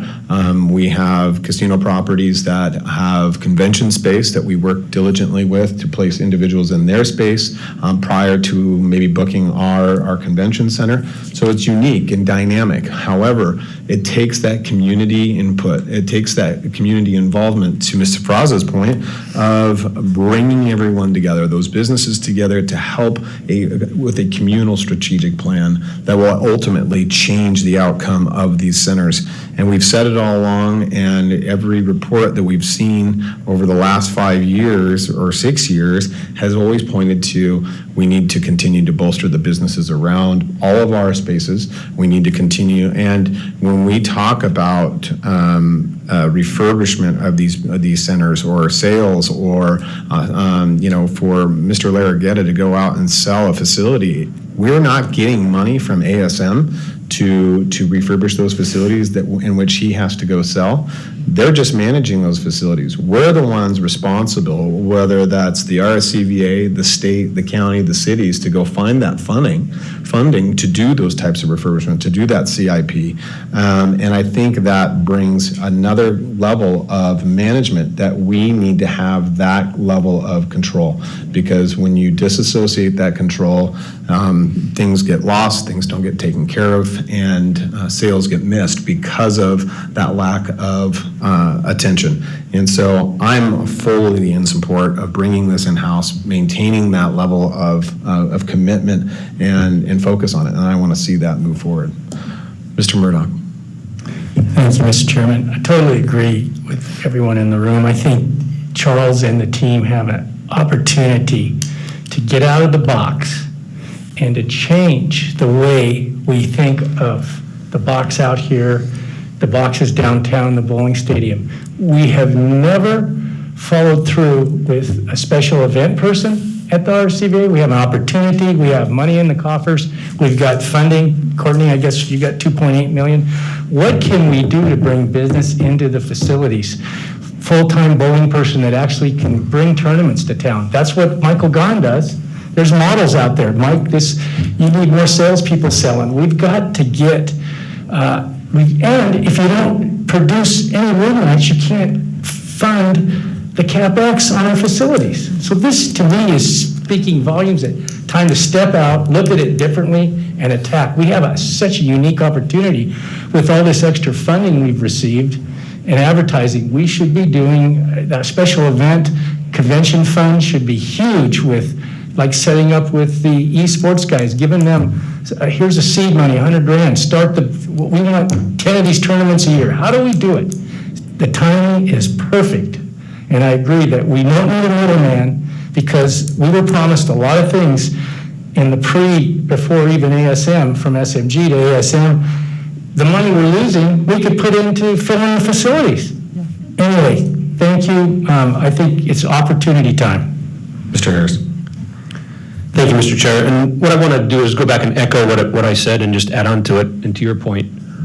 We're in the business of marketing and selling this destination. That is at the core of what we do. That is what Mr. Larry Getaway wakes up every day. It's what Miss Ernie wakes up every day. It's what we all wake up every day to do. We are marketing and selling this destination. And I don't want to get too far out, but we're not in the facility business. We're in the marketing and selling of the destination for the benefit of the residents of this area. In the tour that I did with Ms. Fraza, looking around, part of the challenge that we have in our destination is to make sure that the facilities and the surrounding area will drive the experience when people come here. That's the document and the comments that we got from the Customer Advisory Board. That's what they told us that they need to see in order to bring more events. To have an event without the development of the area is putting a Band-Aid on the issues that we have to really make an impact and to move this forward. So bringing it in-house is the first step, but evaluating the facilities, the surrounding area, the mixed use is the proper next steps. And I believe that's what you are echoing and what I absolutely support. You know, Mr. Harris, and I think what you said gives you the flexibility. Bringing it in-house gives you and the team the flexibility to work with the local entities, the Regional Transportation Commission, with EDON, with the Chamber, to develop those challenges. And you've done a phenomenal job with doing the Customer Advisory Board. And that Customer Advisory Board did say exactly that. And when we try to sell a community, it's all about what the asset looks like. How is the asset sold? And 24 months ago, that was a different scenario. Now we have to be in control of our own destiny, and that is if it's transportation to and from our downtown tour box, then that's what we need. If it is flight service in and out of our community, how do we go about doing that? If it's special events and quality of life between Reno and Tahoe, then let's figure out those type of, and we can only do that if we're in control of our own management. And so that's why I think it's essential that we move forward with that control, and that this board, through our leadership and our connections, but also through the executive team, to continue to work on that. Ms. Silver, your brother is the chairman of the NBA. Commissioner of the NBA, I'm sorry. I forget titles all the time for me. But Adam Silver is a well-known individual in the NBA. There's no reason why we shouldn't be having summer leagues just the same as Las Vegas does, and doing different things that we can do. We are in Nevada. We've seen the Allegiant Stadium have one of the largest in Monday Night Football games just a few weeks ago. I mean, we are changing the way things are being done, and I think the time is now, and Washoe County is in the place to do it. So let's bring this back in the House and move forward. So, Mr. Chair. Yes, Councilwoman. Thank you, Mr. Chair. I would agree with everything that's been said. I know that, now I've got my mask caught. It really, historically, and I'm new to this board only since December, but looking back, historically, the facilities have been a constant losing proposition. I mean, big losses. Even before COVID, we haven't made money, and they've kind of been, when I look at it, like an anchor around the fiscal, health of this organization. And so the opportunity for us to take it in-house, to really control our own destiny, to really look at those facilities honestly, which are we good with all of them? Does it make sense fiscally to, I love the community connection you mentioned, Mr. Chair, because that's really what we need to be doing, is really connecting to the community, to the businesses, to each community, and how do we do that through our facilities and through their use and capitalize on that. I guess the only question I would ask is, if we take it in-house, what does that mean for staff from a staffing perspective, and how many people would we need to add? And obviously we're paying ASM right now.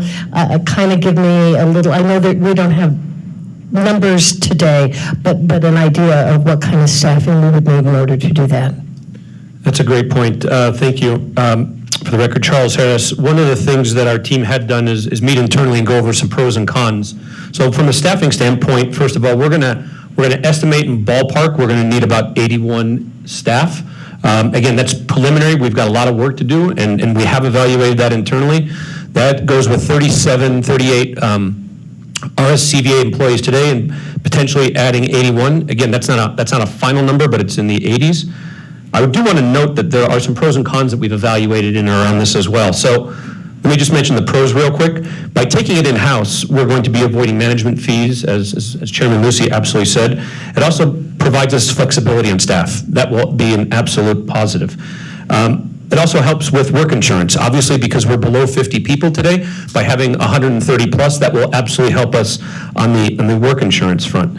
On the cons, I do want to mention there is increased liability exposure for workers' comp and things like that. Again, a con would be also hiring in this market, how that transitions for people that are currently working there or hiring new folks. There are complex requirements related to benefits, and the direct impact of supply chain issues due to the pandemic. And so there are some cons with that as well, but overall, that's kind of where we stand. That's a ballpark, Councilwoman Bybee, to give you on the numbers of employees. Certainly from a finance standpoint, it's a little bit too early as we work to manage. I do want to say that, again, the ASM folks, since I've been here, and that's what I can only comment, have been terrific to work with. And for us, the current agreement will end in June, and if there is a change that the board recommends, we will have to do that by December. Mr. Chair, Ann Silver for the record, if I could just make a comment regarding the staffing shortage. We're all experiencing it. We know it's going on. We're not sure of all the reasons why. It doesn't make sense that at a time when money is flowing into the economy and businesses that they can't find the employees to help them operate to the point they wish. But I would suggest that at the same time we're constantly hearing about STEM jobs and technology jobs, we've failed to really highlight the tourism and hospitality careers that are available in this community. TMCC has a very active tourism and hospitality program. There are university graduates. I have two of them who do nothing but deal with businesses and hospitality and tourism and where to go and what to see. So I would see it as a very exciting challenge to create jobs with RSCVA that have nothing to do with anything but serving this community in terms of hospitality and tourism, and frankly, opening up a career path that has not been very often discussed by this board or anybody else. So I understand it's on your con list, or I mean on your negative list, but I see it as a remarkable challenge that we could take on. Mr. Harris. Mr. Chair, great point. And one of the things that I had done probably a few months ago was to meet with the Career Planning and Placement Center at UNR, and as a way to create a funnel to educate young graduates or undergraduates about the opportunity to work in the tourism field. And certainly TMCC and other areas are targets that we would like to play a leadership role in doing so. We will continue those conversations both with the university and with the folks that provide industry experience and education as well. One more comment, Mr. Chair, just to quickly mention that the university has kicked off its MBA program in sports management. So, we are a pool of potential opportunity for people who wish to go into the management of facilities, sports management, esports, et cetera. Kind of ties into our conversation before with the guests online with us. So thank you. Mr. Sturbins. Thank you. So yes, I think I certainly echo all of my colleagues' comments here. I think bringing in-house is probably the most the best process for us to follow through on. However, I would suggest that, depending on what happens around the convention center, is more long-term and not under our control. So I would certainly encourage us to look at a more aggressive capital plan, a better presentation of the facility, a better signage package. Just look at really putting an aggressive capital program together for the facilities if we were to operate them. And then I would also encourage us to make sure that we really vet the transition plan so we don't lose time going forward.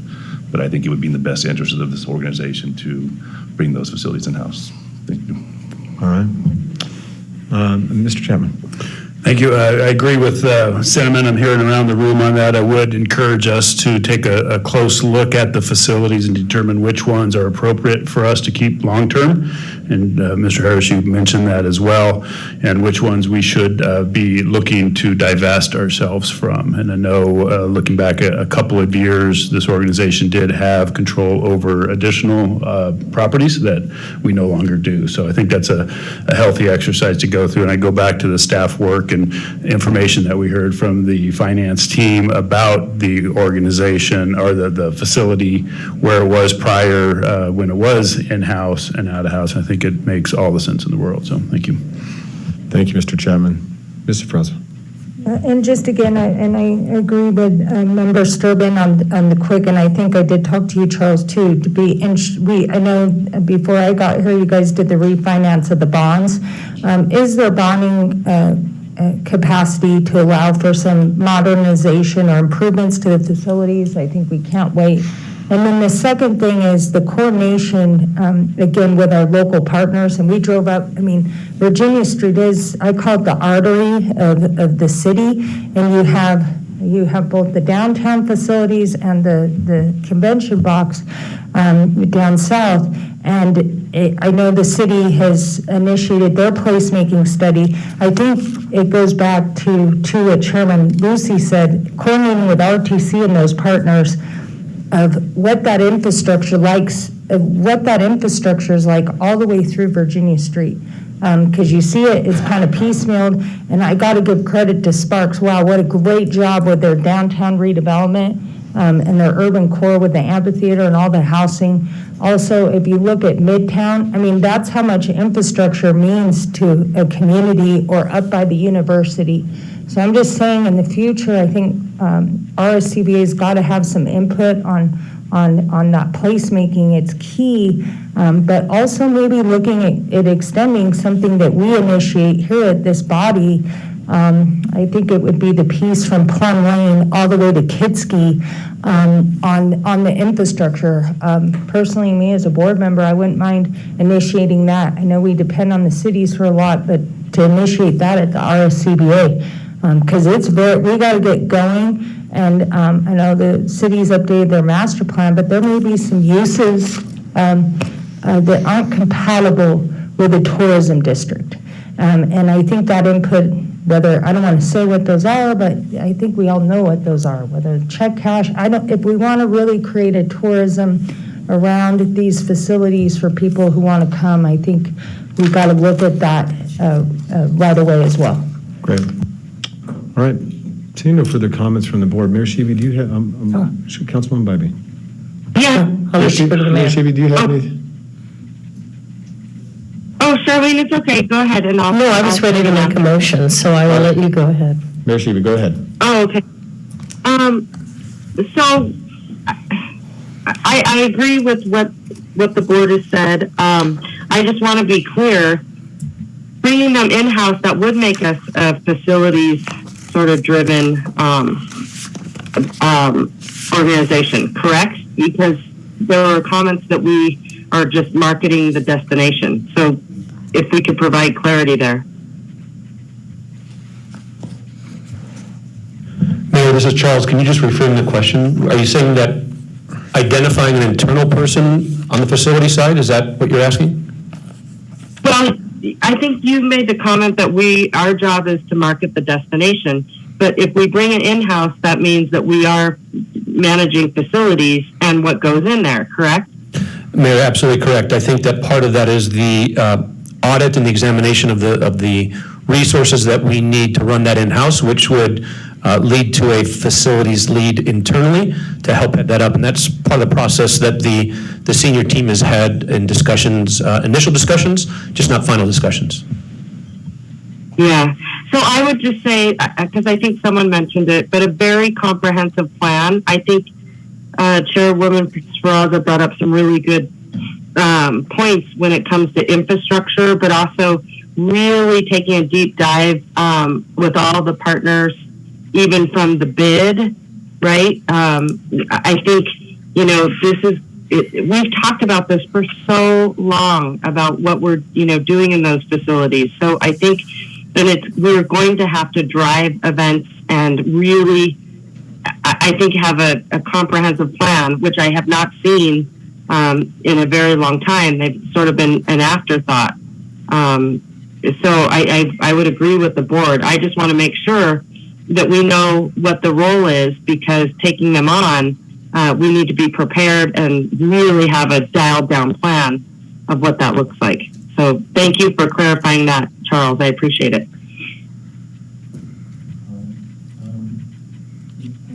Thank you, Madam Mayor. Councilwoman Bybee, I go to you now.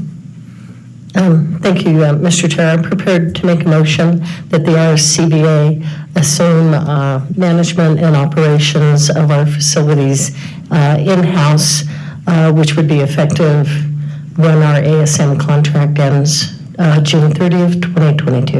All right. June 1st?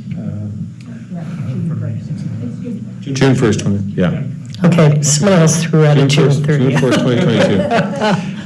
When the contract ends with ASM. And I'll second the motion, but I want to add something to that with further discussion. That I would like to see, as the mayor pointed out, a very strategic plan in regards to how facility operations will be conducted. I think that's important. And also, one of the things we did not discuss is our unique relationship with our local properties, how we place individuals, because remember, room tax is paid for by our properties, and we still have to be cognizant about how we place individuals in there, but utilizing the proper issue and creating that relationship. So I think that's where that strategic plan comes into place. So I think that strategic plan of operations and community operations, i.e. what we've done with the Red Cross, what we've done with youth sports, what we've done with the university, those types of things have to be involved in that strategic plan as well. Would you agree with that, Madam? I would, and I would think a strategic plan is a given that has to happen, so yes. Okay, so I have a motion and a second. Any further discussion, Mr. Murdoch? If you own them, use them. Thank you, sir. All right. So I've got a motion and a second. Seeing no further discussion, I will call for the vote. All those in favor signify by saying aye. Aye. All those opposed? Motion carries unanimously with all members voting. All right. We are on to our following item, which is item E2. F2, I'm sorry, F2. And I will turn this over first to Ms. Rezak for a discussion on this. Oh, no, I'm sorry. You can, yeah, I'm sorry. I'll leave this, okay, Mr. Harris, I'm turning this over to you first. Thank you, Mr. Chair. So one of the things that I wanted to bring before the board for consideration was the current max expenditure without approval from the board of directors. Currently, it stands at $50,000. When I did the research and went back and asked both the team internally and Ben Kennedy, we couldn't even assess when that was set. It's been in place for a long time. The budget of the RSCVA pre-pandemic was more than $50 million, and now we're, today more than $40 million. In order for us to be effective as an organization and not burden the board of directors by asking for a special meeting every time we come, the ask before the board today is to increase the expenditures from $50,000 to $100,000 for obtaining board authorization. I think as the board has seen, anything that is sensitive or in large amounts, such as the Conference of Mayors that we did, absolutely comes to the board. But for us to be effective and to move at a pace that requires, this is something that we would like you to consider. I did also talk to some other convention centers as well, the DMOs. I believe Las Vegas is moving to $250,000 before they go for their board, and other folks that I've talked to, it's a reasonable ask where we're moving to. And with that, I will turn it over to Mr. Chair and any questions for the board. Thank you, sir, and I apologize, I was getting ahead of myself on the agenda. I have consulted with Mr. Harris, and as I believe that our businesses and the size of our events continue to change, and the expeditious manner in which we're trying to book business post-pandemic, I think this is a necessary movement for our organization. Most of us in the public sector have given this type of authority to our executive team to do so. It gives them the ability to move dynamically and fluidly when needed. And what I had asked of Mr. Harris and the executive team is that when those decisions are made prior to a board meeting that they at the next available, that those would be brought back for just review and just to annotate that we have done those types of made those types of decisions. So I am in support of this, and I will open this up for discussion. Mr. Sturbins. I was going to make a motion to approve as presented. Oh, okay. Councilwoman Bybee? Second. I'll second. Can I also comment? Sure, Madam. For Okay. discussion. Maybe comment and question on, we're looking at, primarily this would be for contracts that we would be signing. We'd be looking for this budgetary authority for contracts. And I guess I'm asking, would it be traditionally things that are already budgeted within budget, pots of money that we have? We're not looking at outside of what our budget would be, and it would come to, Chair, you mentioned if a contract had to be signed and it was a $100,000 contract, you'd be coming back to us explaining what the contract was. So we're not going outside of budget. And is it primarily contracts? It's primarily contracts, marketing, facilities, things that we do. It's a normal day-to-day operations where we are, and certainly the board, I think, has been updated through all of the correspondence that we've had, both in person and in written format, and that'll continue regardless. Okay, thank you for that clarification, and I maintain my second. All right. Mr. Murdoch, further discussion? It's, as long as you can do anything you want with the money, as long as it's an oversight and we're transparent somewhere, and there's a system that makes sure we can look at things or eventually understand, so we know it just isn't a check written off to me. And you know what I mean? I'm not trying to be a nay. I agree with you should have it. Just want to make sure we have the system inside our company to evaluate or be okay with it. And Mr. Murdoch, to your point, Ms. Yeager and Mr. Harris both have checks and balances through the financial team, and majority of some of those purchases that may be outside or for Mr. Harris or for the team do have to come to the chair and the secretary of this board to sign those for anything that might be outside of a unique spend. So there are a number of checks and balances in place currently to validate any of those extra spends. And there's a finance committee as well. Correct. And the majority of that would be reviewed by the finance committee. So we have made sure that those checks and balances are in place. Very happy to do it. All right. Ms. Safraza. We just did this at the airport, so two things I just wanted to say. I just want to make sure it isn't used cumulatively. So to get around the 100,000 where you're going out and the same person on the contract, I don't know how we worded it in the policy. So that was just one concern. And then the other thing, if we could have those listed in your CEO report, we do that. CEO Griffin does that over at the airport. So we raised that authority as well, but we also put in there, I think through resolution, those policies of not having it be used cumulatively and that it's reported to the board in his update. That's all I would ask. All right. Seeing no further discussion on this, I have a motion and a second. I will call for the vote. All those in favor signify by saying aye. Aye. All those opposed? Motion carries unanimously with all members voting. All right, now I am going to turn it over to lead us into this. This is the performance review. This is an evaluation of the president and CEO, Charles Harris. So I will turn this over to either attorney to lead this into us. Ms. Rezac? Sure. Good morning. Molly Rezac for the record. This is a time and place set for the review of President and CEO Charles Harris for fiscal year 2021. Recall that is a partial year from November 16th, 2020 through June 30th, 2021. And he will be providing a presentation and then it will be open for discussion as the review. Ms. Safraza. Just for disclosure, obviously I want to hear what the rest of the board has to say on the review, so I don't know, Molly, if I could sit in, but I'm going to, I think, recuse myself on this because I have not worked with Mr. Harris. I think this is my second meeting, so I don't think it would be fair to my second regular board meeting to give an evaluation of the CEO. I did let our legal counsel know, but does that mean I have to leave the room? No, you don't have to leave the room. Discussion? You do. Okay. You'll just recuse yourself from the vote. All right, thank you. All right. With that, Mr. Harris, I will turn it over to you.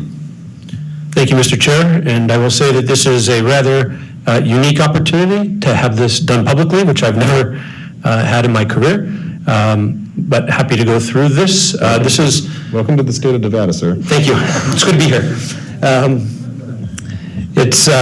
It's my pleasure to review the deck that I'm going to go through is really a summary of the 7-page document that was submitted to the board in the public packet that reviews the time that I started in mid-November until the end of June, 7.5 months. The goals themselves started in conjunction and agreement between myself and the board, and really this focus was centered on 6 specific areas.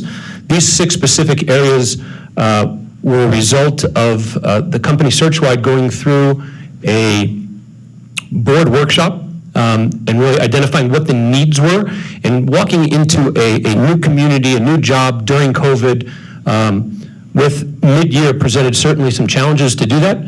There were 6 different areas that we talked about, and I'm going to go through each of those areas one by one in this review, if the clicker will allow me to. The first one really was develop and execute a 12 to 24-month COVID plan, and certainly we went through that, and the team really participated in that. If you remember correctly, in April, we had about an hour-and-a-half meeting of the board of directors to tackle that. That was a short-term goal that the entire team presented, and we went through, and certainly because of the uncertainty of where we're at, it was determined that we were going to focus on that COVID recovery through the end of this current fiscal year, and so, that's the first step that we went through, and certainly that was completed. The clicker is not helping me here, Chris. Okay, so as part of that reopening plan, there were obviously a whole bunch of different I'm going to have to take this up front, I believe. Let's see if I can go to the podium and do it from there. So certainly there's the 3 different phases that we talked about in that plan. As presented to the board endorsed the plan in that year. We talked about the replan, the replay and reimagine, and that was put into the marketing, the digital marketing space, as well as also the meetings and conventions that we worked in and around for that. So that was the first part of the COVID recovery, stage 1. The second one, as we've talked about in detail, is certainly establishing a customer advisory board. And that was very important because as we look to have an influence and support our sales team, what they're doing, the customer advisory board and bringing folks with nearly 400 years of experience into this destination was certainly important. The goal was really to establish the board, confirm members, which we did, and we actually held our first meeting in June. We do have subsequent meetings set up either late this year or early next year to keep that moving forward. And really the impact of that is not just to hold a meeting, but to get the necessary feedback of what we're doing well and areas that we need to improve in order to move our destination forward.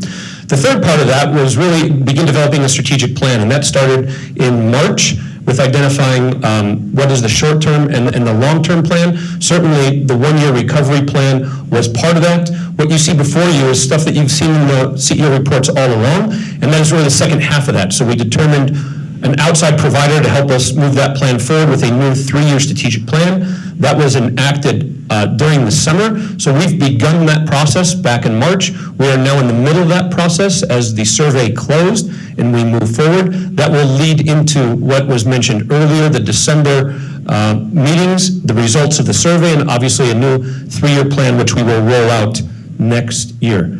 Number 2, for the topics that we wanted to cover was basically reimagining the organization and talking about where we were with the staff. And so I'd like to talk about go through these different points. The first thing was reinstate staff salaries. When I started in this job, certainly there had been some challenges in the CEO chair. And first thing was trying to instill confidence. We were one of the first DMOs in the entire country that reinstated staff to 100%, and that was done by the end of December. The second thing was meet and learn from the staff and the board of directors. That was also done by the end of December, and really meeting with them one-on-one to understand their needs, goals, and certainly opportunities.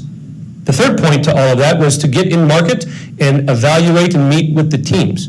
The photo that you have with me in that photo is with Roma in Dallas, was able to get to 5 of the 7 different destinations in market. There were 2 destinations that, due to some extraordinary challenges that were certainly beyond my control, and it was some staff challenges, that didn't happen. 5 of the 7 were, and as COVID allowed, we were in Atlanta, Dallas, Southern California, every place that we have an in-market person, made sales calls and got to know folks and see how they certainly present. And last was meet with the finance and conduct a detailed financial review. That was started with the former VP and met with him several times in and around that, and then concluded with our current VP, Ms. Jager. And certainly the board approved that at the 21-22 board meeting. So part of that was a first step for the organization. The third part of this is improving air service and how to support in and around all the air service, support for airlift opportunities. The goal was basically to make sure that funding is there for the airlines and through RASC, and the board approved that funding for the 21-22. And I believe, Courtney, that's what, $1 million I think that we're at, that we supported that, which was approved by the board, so that was the first step. The second step was talking with and inviting the CEO, Mr. Griffin, who's been mentioned, and he absolutely presented to the board. We've actually developed a very strong relationship, thanks to the mayor and thanks to Ms. Fraza. We had a joint board meeting up at Lake Tahoe, and really working closely with the airlines. I had the pleasure to also be part of Mr. Griffin's company over the weekend and some discussions related to the airport, which were very productive. So this is certainly ongoing, and he presented to the board. And then also we created a joint program together to go out and meet with people in the community to understand and to provide a joint message in and around the travel and tourism industry. And we met with multiple media sources delivering a unified message between the airport. So certainly supporting that has taken many different roads in order to make sure that we're tied at the hip for what we're doing. Number 4, evaluate and execute a revised strategy concerning future operations. So that one I would say is incomplete just due to timing. We did evaluate that internally, made visits to competitive sets. Certainly today we were able to conclude that based upon timing. But I would say I would say it's close to being finished, but certainly today we were able to come to that conclusion. The second thing is prioritize CapEx spending, which was done and presented to the board, upwards of $800,000, $900,000. And certainly we've been providing updates, and kudos to Trent and the team for saving us money along the way as we enact those CapEx improvements, which you do see and you will continue to see moving around, but certainly having Jose and Trent do that internally saves us a lot of money, and went through that very successfully. Point number 5 is increases the economic impact. Certainly one of the things that the board approved was joining boards and having that visibility to help push the goals of the organization, and it was joining at least one board. I'm happy to report that there were 4 different boards that I joined. On a national level, U.S. Travel, which again, as Mr. Thompson said, gives us a voice nationally. On a regional level, joining the Travel Nevada Board as a commissioner, and then locally through the College of Business at UNR, and the City of Sparks through the regional appointment through the mayor and through Councilman Bybee to help support what they're doing there. Impact on brand, the establishment of new KPIs, which were approved by the board in the 2021-22 KPIs. That's a sample of what the board saw and which was developed. So that was completed as well. And then point 6, engage in community. Now, one of the things, and the reason why that was a board priority is I went back to the August board video and watched it, and certainly, and again, no offense to the previous folks that worked here, but there's a challenge in our community that the previous CEO was not out in the community. They were not engaged, and it was nothing beyond working with the hotels. And that's not my words, that was the words of the board that they went through, and so part of that was get out in the community, meet with people, and build cooperation to be able to help integrate the RSCVA and drive that mission forward. Those are just some of the logos of the folks that I met with, certainly well over 100 that I've spoken to. I think a lot of you have been in some of those rooms that have taken place, and certainly that continues to this day, making sure that I'm out involved in the community. Meet and engage with certainly with the legacy event folks. That's taken place, and I believe I've been now to every single one of the events on there, except for the last one, which starts this week. And so part of that is just having visibility, participating. Thanks to the team that threw me in a hot air balloon, and I got to experience that, and I was nervous. But absolutely met with each individual, one of the leaders from the different legacy events, and continue to meet with them. And then lastly, at least create one partnership, and this was with a third-party organization called Banwango. Banwango allows us to white label passes for visitors and residents alike. We worked with the Chamber of Commerce to do that, and working with their members to be able to go out and create passes in the community. So that gives us another form of content that we can deliver. And we launched it with an arts and culture pass. We're currently finalizing a show your badge and save pass, and we'll be looking to follow up with maybe a beer pass or a food pass and other things that help us engage through that partnership. And again, I wanted to also go beyond that and just talk about some of the results that the organization got to celebrate, and that was during a tenure. First of all, kudos to Mike and his team in sales that reached their year-end goal when it came to room nights. That's fantastic, and during COVID, almost no one in our industry did that, so the fact that we were able to do that in the last week was fantastic. The second thing, kudos to our finance team that refinanced the bonds, saving the organization $7 million long-term, and lots of hard work that started with our former VP that helped start that when I first arrived. And then also the grant that was just completed. Again, very positive news by the organization coming out of here, $2.84 million in a grant. We've met on that internally. I will be coming back to you at the next meeting to talk about some proposals about how we put that into play. So again, good types of things that happen, and certainly GBAC certification that was awarded to multiple locations that we help manage, and that's really showing cleanliness, top of the line and first rate when it comes to some of those things. Also, some of the other things that were initiated that were not part of the overall goals, but certainly accomplishments by the organization overall. We created a daily e-blast, and that was to really level set the information being sent out to every single employee, whether they were in market or in the office, as well as the board of directors. And so this comes out every single day talking about the positive things that are happening with the organization, in our community, and trends overall in the business. We then wanted to make sure that we engaged with the community, so we created an e-blast, and certainly kudos to Ben and his team for making sure that that goes out. We have more than 500 community members that gets a recap, not on a daily basis, but on a weekly basis. Again, we talked about transparency today. That is making sure that the community knows and engaged everything that we're doing.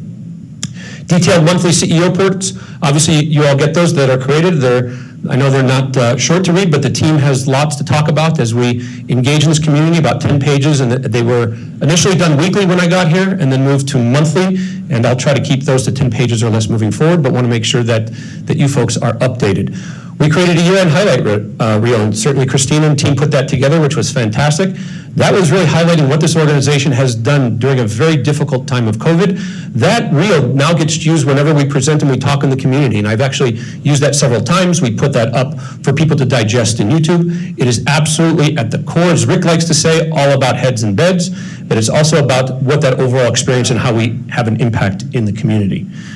Board of Directors Manual, each of you received an updated and a comprehensive board manual that has been updated to make sure that you understand the terms of our industry, updating the history, and certainly great information about other board members, the staff, and where we're headed. And then lastly, I also implemented a brown bag lunch program for the staff. It's an informal lunch. It's held here in the conference room, and it's an opportunity for staff just to be able to gather and ask any questions in an informal setting. Sometimes, people don't feel comfortable walking into a CEO's office, and my door is open all the time, but wanted to add an additional layer for people to be able to communicate. And so we've done that on a monthly basis, probably 4 months now, and we had more than 20 people come the last time we had a lunch. With that, I will conclude my presentation, turn it back over to the chair, and open it up for questions. Thank you, Mr. Harris. I do appreciate it. And so what I will say is for all the board members, Mr. Harris has given us a self-evaluation as laid out, and the employment agreement for the evaluation process. The executive staff was allowed to complete a survey in regards to responses in regards to the CEO's performance. Also, the board of directors was also allowed to perform that survey as well, and those results are also in your packet. That information is available to you. I'm going to ask Ms. Rizak to kind of give us a little bit of understanding about process here and kind of a path forward. So with that, Ms. Rizak. Sure. The process is outlined as part of Mr. Harris's employment contract, is also part of the CEO evaluation and compensation policy that was developed about 5 years ago. And through that process, the evaluation process is that feedback is provided, again, as Chairman Lucy said, that from executive staff as well as the board, and that forces just a background for the board to conduct their review here at this meeting. So now it is a time for the board to present their comments and provide their review of the CEO. As far as action that can be taken here today, we have been agendized for whatever action the board would like to take. You may increase salary, or you may provide a bonus. Per the contract, the bonus potential is up to 35% of the prorated salary, the amount that he made during that fiscal year 2020 to 2021. So it's from November 16th, 2020 to June 30th, 2021. That is the review period. And with that, I will let the board conduct its review. Thank you, Ms. Rizak. So I'm going to open it up for discussion with the board members. Ms. Silver. Mr. Chair, Ann Silver for the record. I would like to just make a brief comment on the survey of the executive team. Having previously been in HR for almost 25 years, I do not think it's comfortable or pertinent to put executive members in a situation where they're anonymously evaluating their boss. I think that sort of thing went out in the 80s. I don't know any of us that have those kinds of evaluations. I also did a deep dive into the responses, and I can only surmise, I have no facts to prove this, but I can only surmise that the executives present and some not felt uncomfortable at best, given what may have occurred in the past under prior CEOs, where there was possible retaliation or difficult conversations regarding the results of those evaluations. And so I believe with an open door policy that Mr. Harris has described, I think every executive, while maybe they don't feel comfortable, has an opportunity, and there are brown bag lunches and other opportunities to speak directly to Mr. Harris if they have concerns about their jobs, their responsibilities, their interactions with him, their overall sense of what the organization is doing. But I, for one, am not able to find the history of how these anonymous executive surveys were implemented and how far back they go, or who developed the questions, which I found rather confusing. But I would recommend that be removed from the evaluation process. Thank you. All right, thank you, Ms. Silver. Mr. Chapman. Yeah, and I was going to do a similar question, so I appreciate Ms. Silver's note on that. Excuse me. I would like to understand historically how that has happened, and if that has happened, and then where did we go from there? Because I do think while that information is valid, I believe our role as this board, and I was going to mention this in some of my notes, going back to the hiring process, and what Mayor Lawson mentioned in public comment, that was a unanimous decision by this board to bring on Mr. Harris, and we all felt very good about that decision. We also had some commitments around this table about what our role is, and I'm not sure if we've followed through with those commitments as of yet, and I hope we start moving towards that. And a lot of that is to get out of the weeds. You know, our job is to provide 30,000-foot strategic direction and policy, and then we have one employee, and that employee is Mr. Harris. And then he works with his team, and I do believe that he has created an environment within this building that hasn't been here for a while, certainly not this building, the building across the street at that time, since this is a new building, but I do think that there are those opportunities, and we have to be able to give Charles that opportunity to work with his staff, create that relationship, and move it forward. And again, I think there are some elements going back, whenever that was 9 months ago or so, when we brought Ms. Harris on, that this board committed to, and I think we need to go back to some of those commitments. So, thank you. Thank you, Mr. Chapman. Any further discussion from any of the board members? Councilwoman Bybee. You could tell I was reaching I for could the already, button. I sensed it, I felt it from over here. You're psychic. Yeah, a couple of comments. I guess a question maybe to start with, probably for Molly. Where did, on this survey, is this a brand new survey? Where did the survey come from and the questions come from? Because I would echo Ms. Silver's comments on some of them were really difficult to answer, and part of that was our information on the board and some of the questions related to what he's doing with staff that we don't have privy to because we're a policy board, we're not an operational board. And so, and some of them, a lot of them were the strategic plan. And we had committed to be COVID recovery, and we're in phase 1 still. So really the whole strategic plan, all the questions that went around planning and goals and moving forward were really hard, difficult to answer. Is it a new survey? Is it something we've used? No, it is not a new survey. So this process was developed approximately 5 years ago, and those questions were previously developed through a committee process and then approved by the board. And you're right, it was a different time, and it was a different, it was just simply a different time. If the board would like to change that process, that is something that can be done, to direct the committee could take that up and develop a process or make changes to the current process. It is part of, the actual process is part of the contract. The questions are not listed as part of the employment contract with Mr. Harris. So there are a couple of ways the committee could do that. They could develop new questions and bring those for approval for the next review process.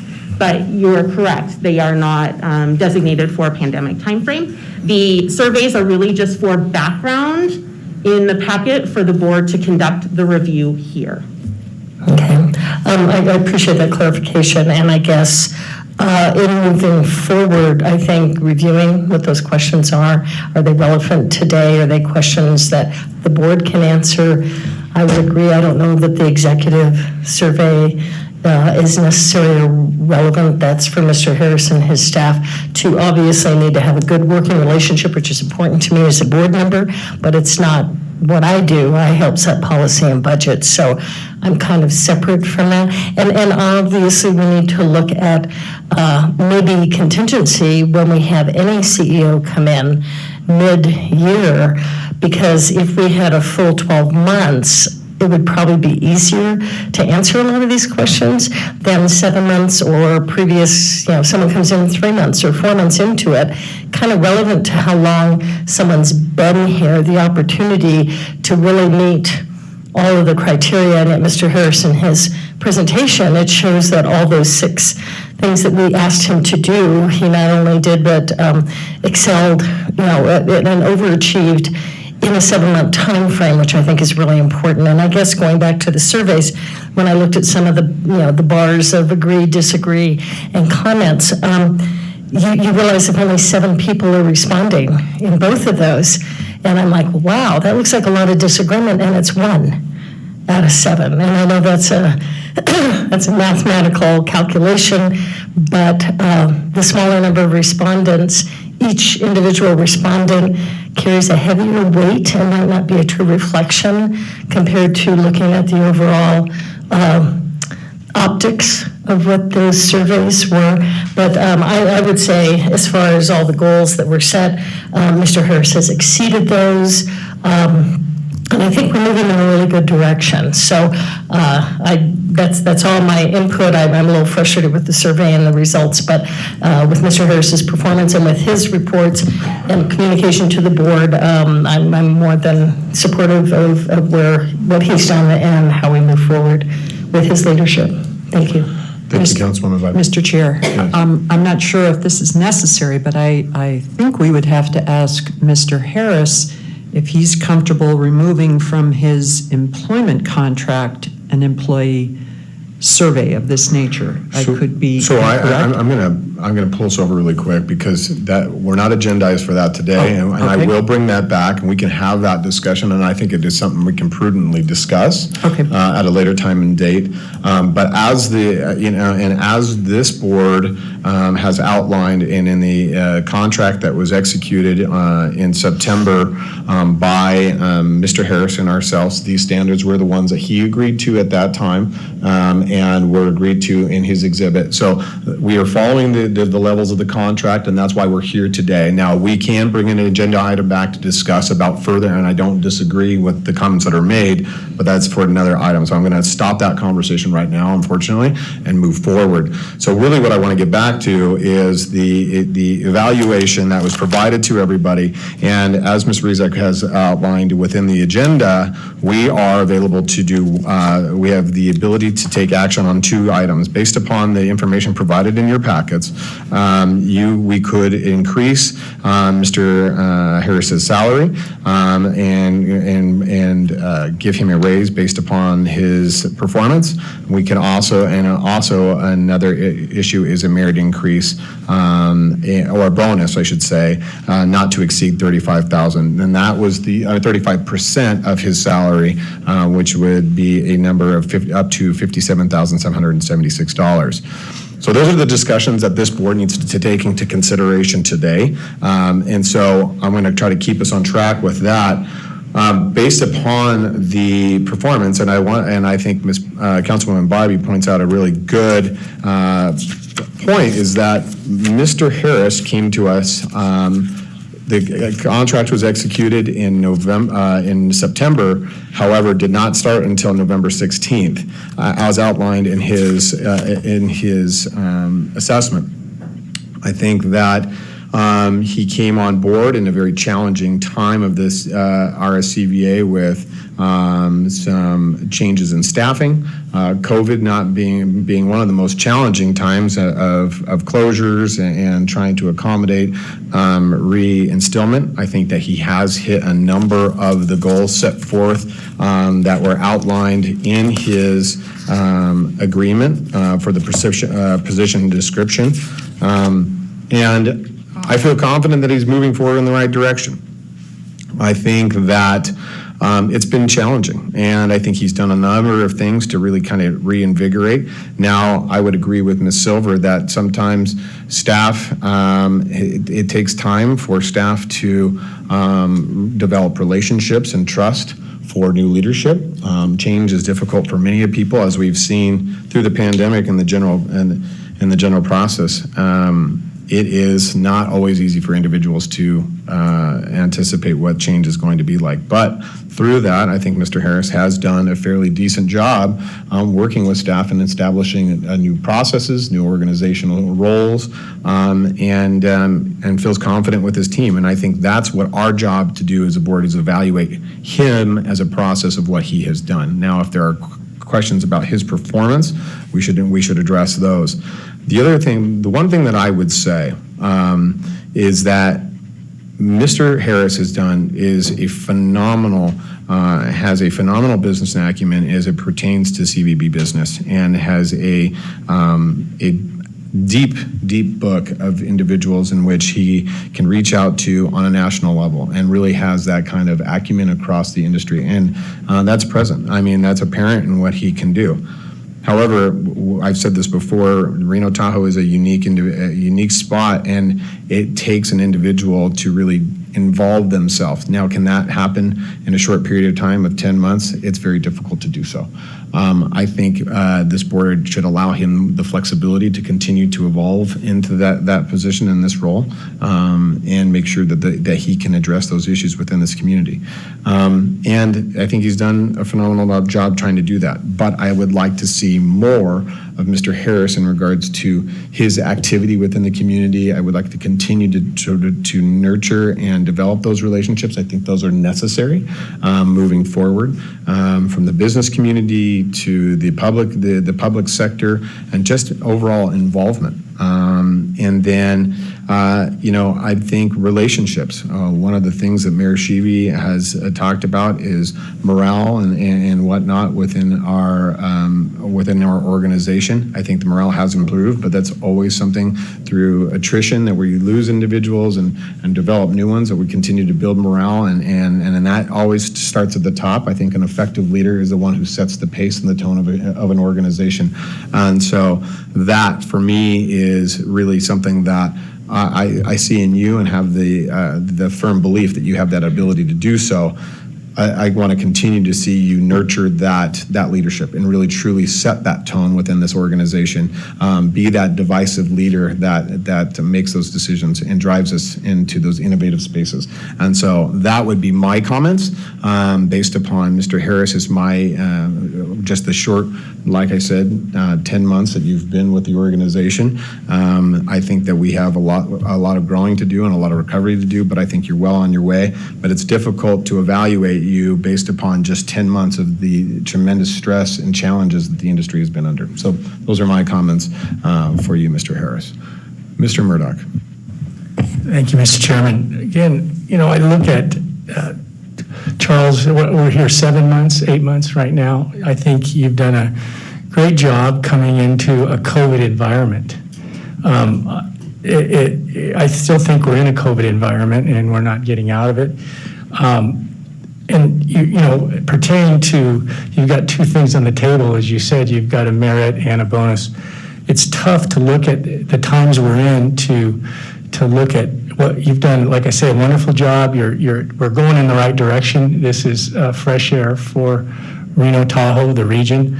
And again, on record, I'd like to say that our mission statement's really simple. We've got to generate bodies in this community, in this region, and that's, to me, is number one, and I think we're getting there. I think you're really evolving there.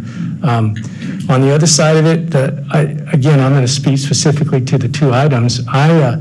It's hard to do a bonus in the COVID situation because it's just COVID times. And I know it's written in the contract, but it is at board discretion. I am in agreement, though, with a merit increase somewhere down the road in a year or if we decide as a board to do it now.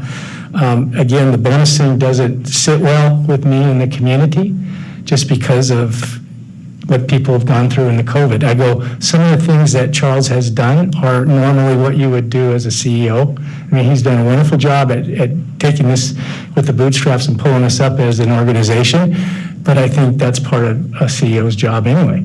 So again, I'm against the merit, the bonus, but the merit is something worthwhile to look at in my eyes. Thank you, Mr. Murdoch. I'm sorry, Mr. Sturbins. Thank you, Mr. Chair.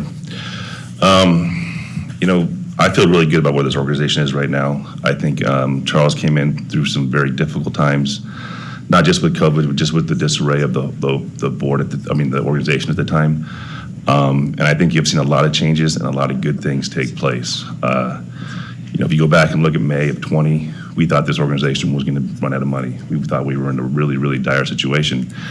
And correct me if I'm wrong, Courtney, we're probably sitting on more cash than we ever have in a long time.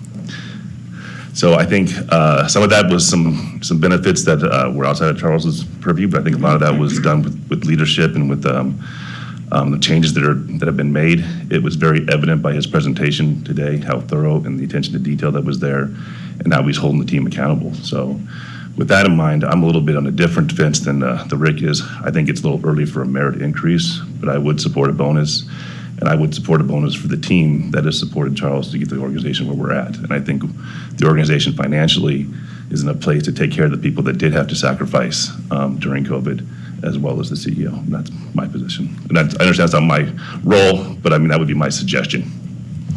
Go ahead, Ms. Reese. I was just going to remind the board that great sentiment with respect to if you want to bring back an agenda item related to any sort of bonus. It's also any sort of bonus to staff is within the CEO's purview. Okay.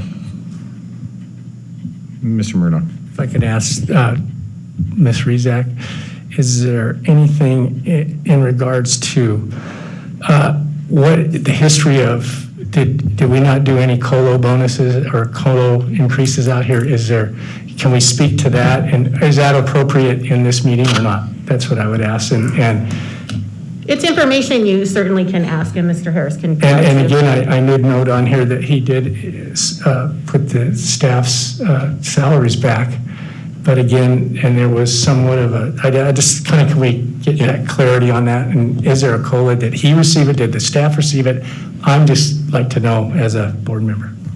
Mr. Harris. Thank you, Mr. Chair. And to answer you, Mr. Murdoch, just to give the board scope, just to review again, we restored pay to pre-pandemic levels by the end of December. We raised the salary of several employees to make them more competitive in the marketplace. That took place during the year. Internal employees were promoted, and rightly so for their hard work.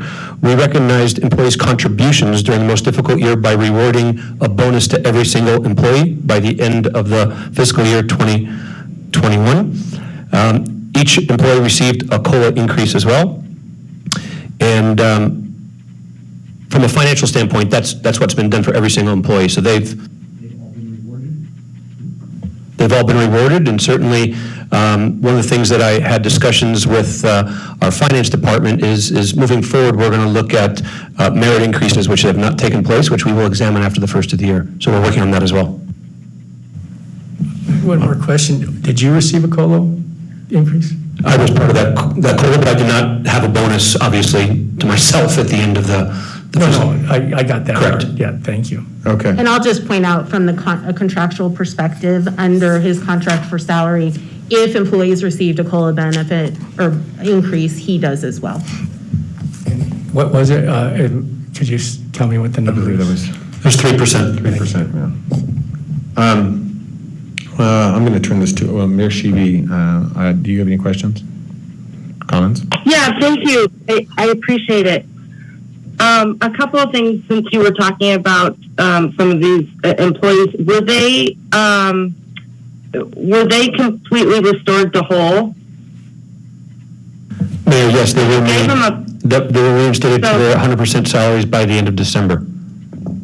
But were they given what they had lost, what had been taken away? No, that's not part of what was discussed. It was rewarding the employees for their hard work with a bonus at the end of the fiscal year.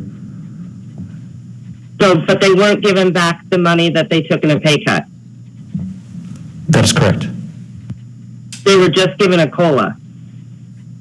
So obviously I find that a little problematic, and you guys know this. I've been very upfront and honest. One of the things I would say, I think Councilwoman Bybee brought up a good point. I don't think we should be doing any reviews until we have at least a year in of performance. I think that's got to change. The other thing is I've been very vocal about culture inside the organization. That is really, really important to me because we went from a very toxic culture, as you all know.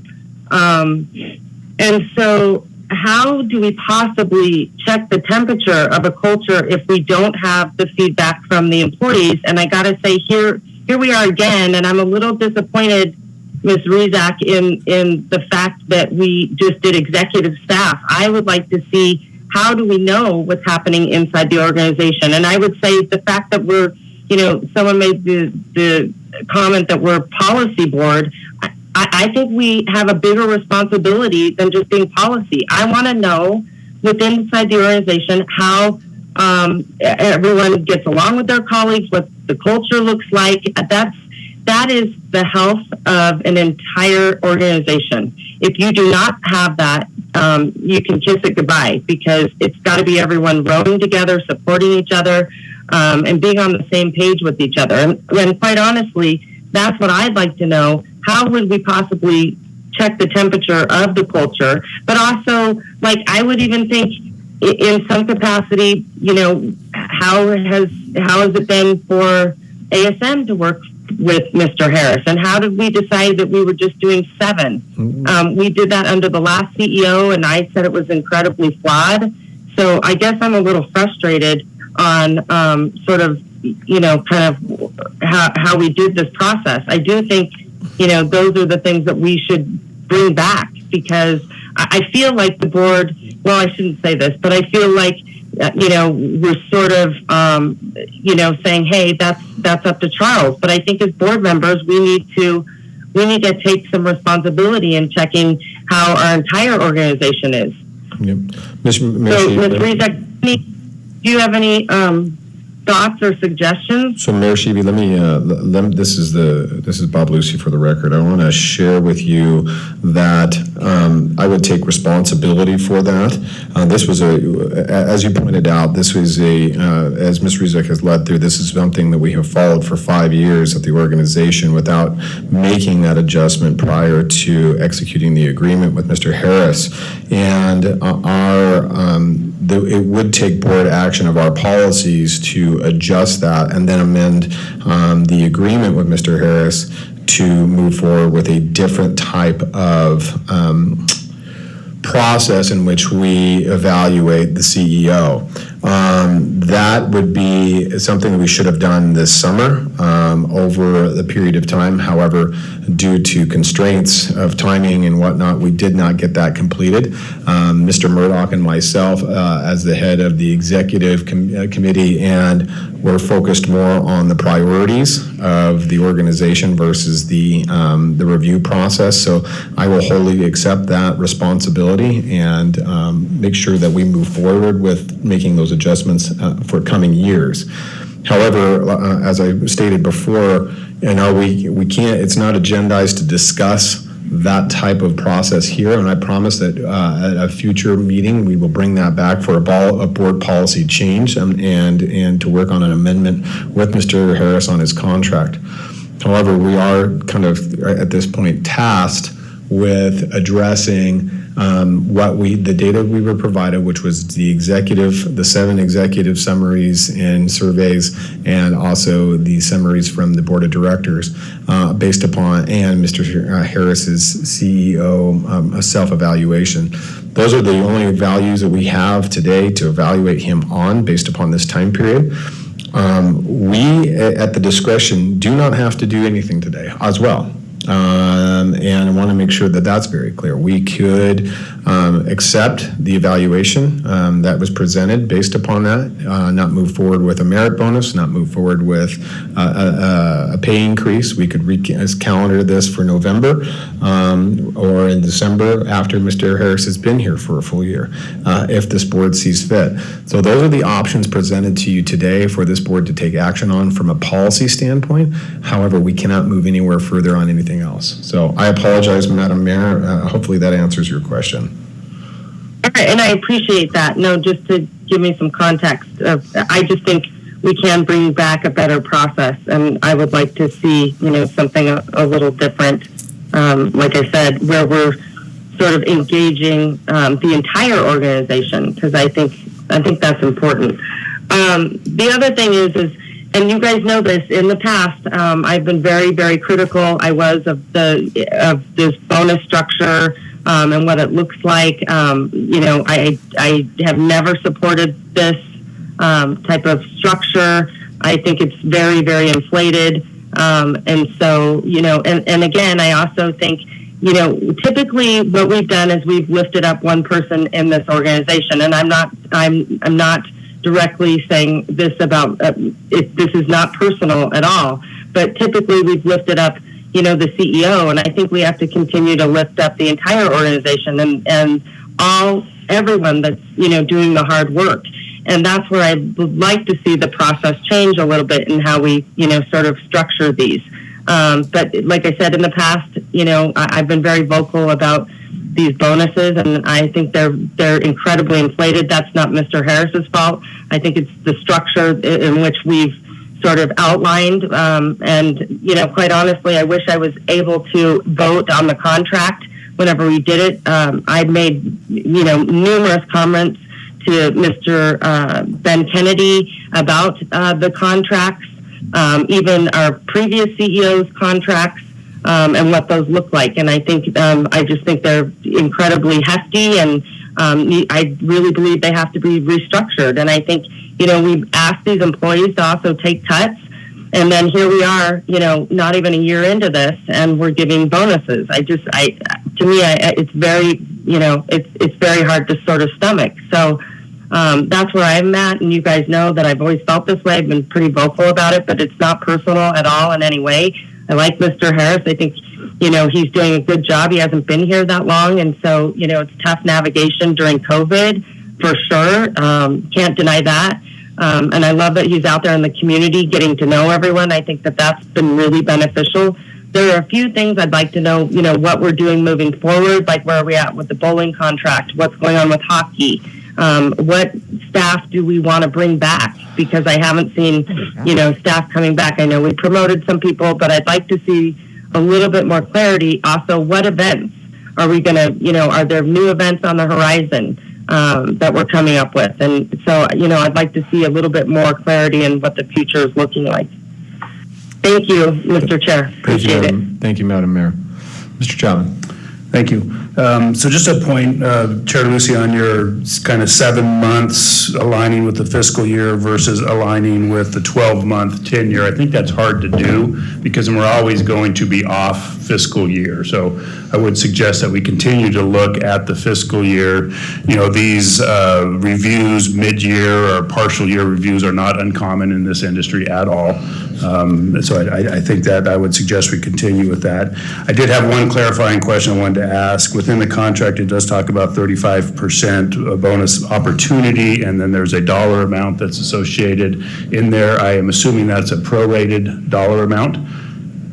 That is correct. Under the contract, it specifically cites that it is that is to be a prorated amount, and so that is done. Thank you. And then going back to what we had asked of Mr. Harris, which is in our board packet, which are those 6 or 7 items that he went through. that's what we asked him to accomplish for us in that first 7 months. And I think could all be in agreement that those have been accomplished. And I guess you could, personally, decide whether you feel they were 100% accomplished, 110% accomplished, or 90% accomplished. But I think that's what we're reviewing right now. We're reviewing what we asked him to conduct and to bring forward for this organization, and this to me shows that has happened. I'm a little bit more into the camp of looking at a bonus situation based on the results and less on a merit increase right now, understanding that there was a COLA. That's where I was going to go as well, but it sounds like that has already happened, at least in the mid-year. I think that's more appropriate as well, but I do look forward to the rest of the conversation and where we end up today. Thank you. All right.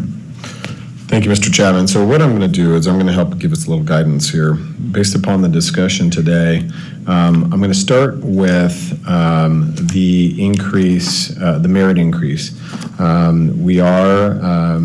There are opportunities for him based upon the review to give him a merit increase based upon the contractual understanding between us and Mr. Harris, based upon his expectations that were provided within the document titled Position Description.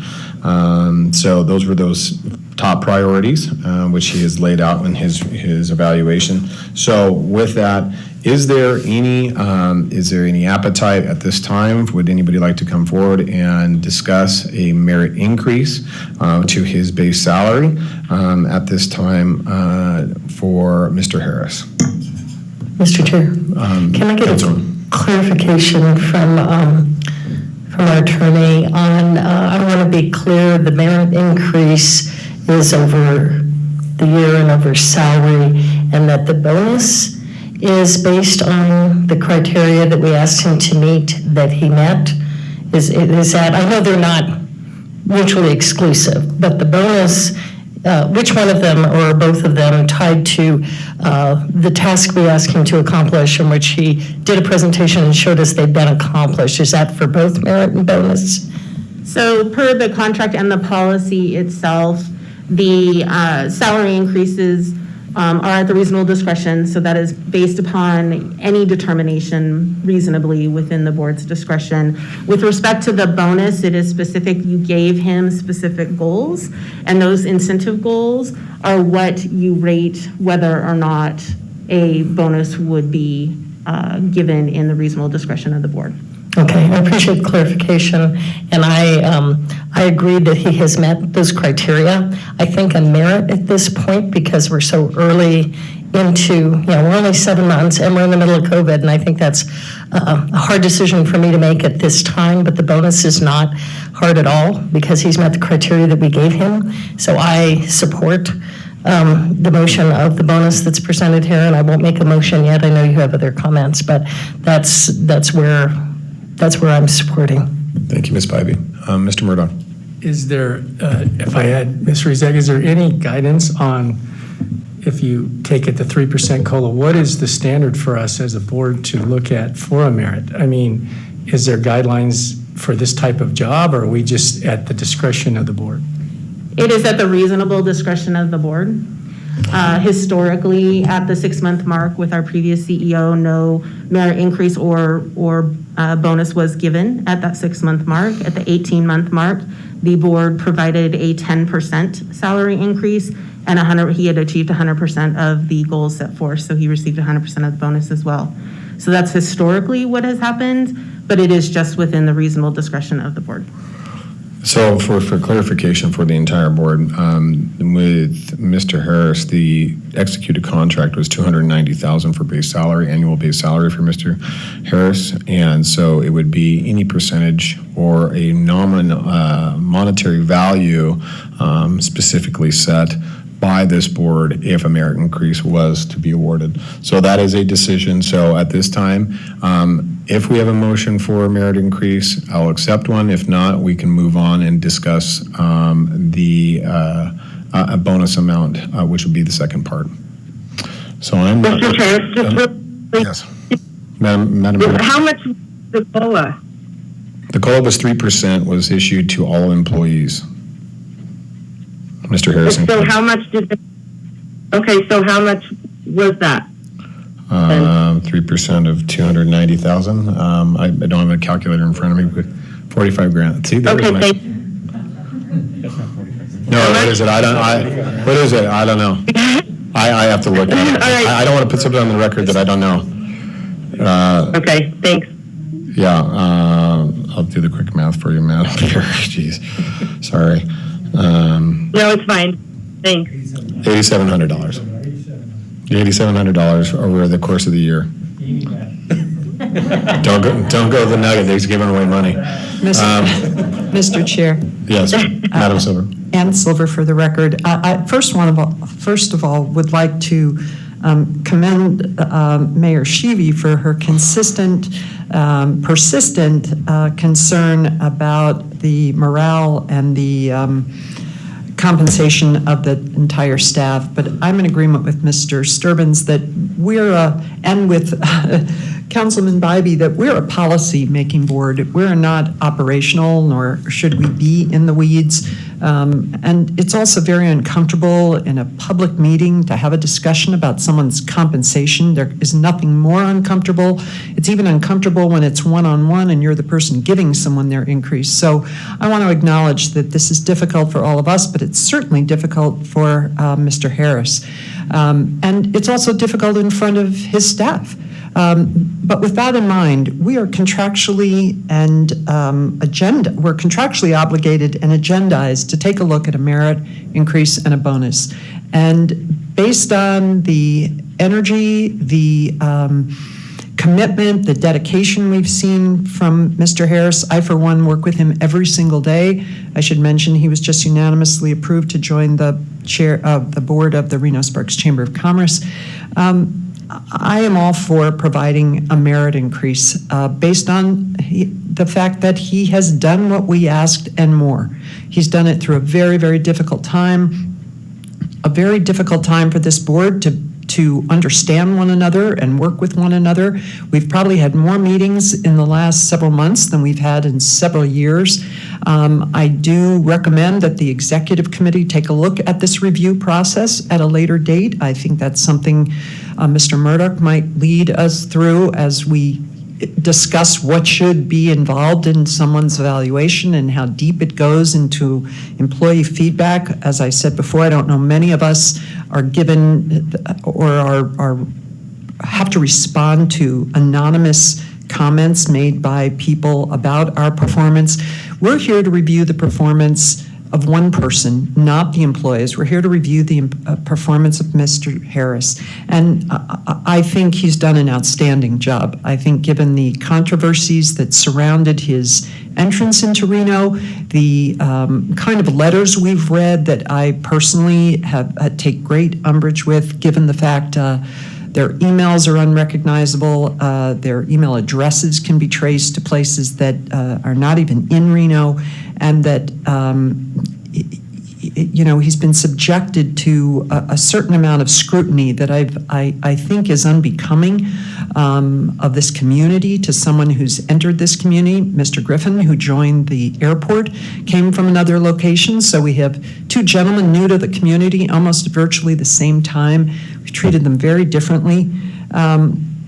So I recommend a merit increase at this time, and I'm willing to put it out there at 10%. Okay. Is that in the form of a motion, ma'am? Yes, thank you. Okay. I have a motion right now on the floor for a 10% merit increase to Mr. Harris's annual base salary. Do I have a second? Seeing no second, the motion fails on the floor. So thank you for your comments, Ms. Silver, and we appreciate that. And I agree with Ms. Silver that this is a very difficult process. As I will say again, once again, welcome to the state of Nevada. This is a very uncomfortable process for those of us in the public sector. We have had to go through this a number of times, and every time it's just not as easy as the first time. So with that, I will move on to another motion. If there are any motions for either, and it looks like there are none for a merit increase, so I will move towards a bonus award. Mr. Sturbins. Thank you. So I do agree with Ann. I think Charles came in through a very difficult time and very, very challenging. However, I guess in terms of compensation, I'd look at the bonus more based on what he's achieved versus a merit increase at this time. So I would make a motion that we award the bonus as is outlined in his goals and the percentages that it was entailed and presented to him. Is that appropriate? That could be, that is appropriate. So he is allowed up to 35%, not to exceed 35 cents, or the dollar amount of $57,776. Is that up to, am I to understand that is your motion, sir? Yes. All right. Second that. I have a motion from Mr. Sturbins and a second from Mr. Chapman. Is there any further comment in regards to the motion on the floor? Seeing no further comment to the motion on the floor, I'll call for the vote. All those in favor signify by saying aye. Aye. Aye. All those opposed? Nay. Opposed? Okay. Mr. Chair, for the last motion to abstain on the merit and the bonus. Thank you. I have an abstention from Member Safraza. I have opposition from Mr. Murdoch and Mayor Sheevy, and then the rest in the approval. So motion carries for a bonus increase of 35%. All right. That concludes our business for the performance review today for Mr. Harris. We will move forward. I want to thank everybody for that. And Mr. Harris, as everybody has pointed out, this is a very difficult process, and thank you very much for being amenable to that. I assure the board I will convene a meeting with the chairman of the executive committee to reevaluate the evaluation process for next year so that we have a clearer understanding and have more of a rounder scope of that. And I will look for input from all of the board members so that that is in that process. So with that being said, I will move forward to item G. This is board member comments regarding items for future meetings. Are there any comments from any of the board members in regards to Member Safraza? Yes, I'd like on a future agenda item, probably in October, if we're having a meeting, the funding of special events. I think that's really, really important. I keep getting all these requests. I don't care whether it's expanding on Pumpkin Palooza and Sparks, which I just found out about that event, by the way, which I think is really freaking cool. The different events going on, I think the seed money, and Charles, I know you have that 100,000, which I'm glad we did, but to bring that back, Chairman Lucy, so we can have the events funding. And then just the previous item, now I can talk. I would like, actually, I liked Mayor Shee and Board Member Sturbin's suggestion about tying the CO and also awarding the staff as well, and looking at that structure of when we award the CO for a team effort. So I think looking at the process, and just a comment, that's super awkward to do it the way we have to do it. So I'm glad you're going to bring that back on as an agenda item. Thank you, Member Safraza. Any further comments from any of the board members? Mr. Harris. Mr. Chair, one thing that needs to happen is we made a commitment every quarter that the financial committee would get together in a subcommittee to review specifically around augmentation, either of staffing or other things. So I think we need to get that on the books to have in October, now that the first quarter is done. And I believe we might be missing a person or two on that committee, but I'll ask Corey to follow up with the chair afterwards so we can round that out and get it scheduled. Perfect. All right. Seeing nothing further from the board members, I will move to final public comment. Is there any public comment for anybody in the audience wishing to speak? Seeing none, going once, twice.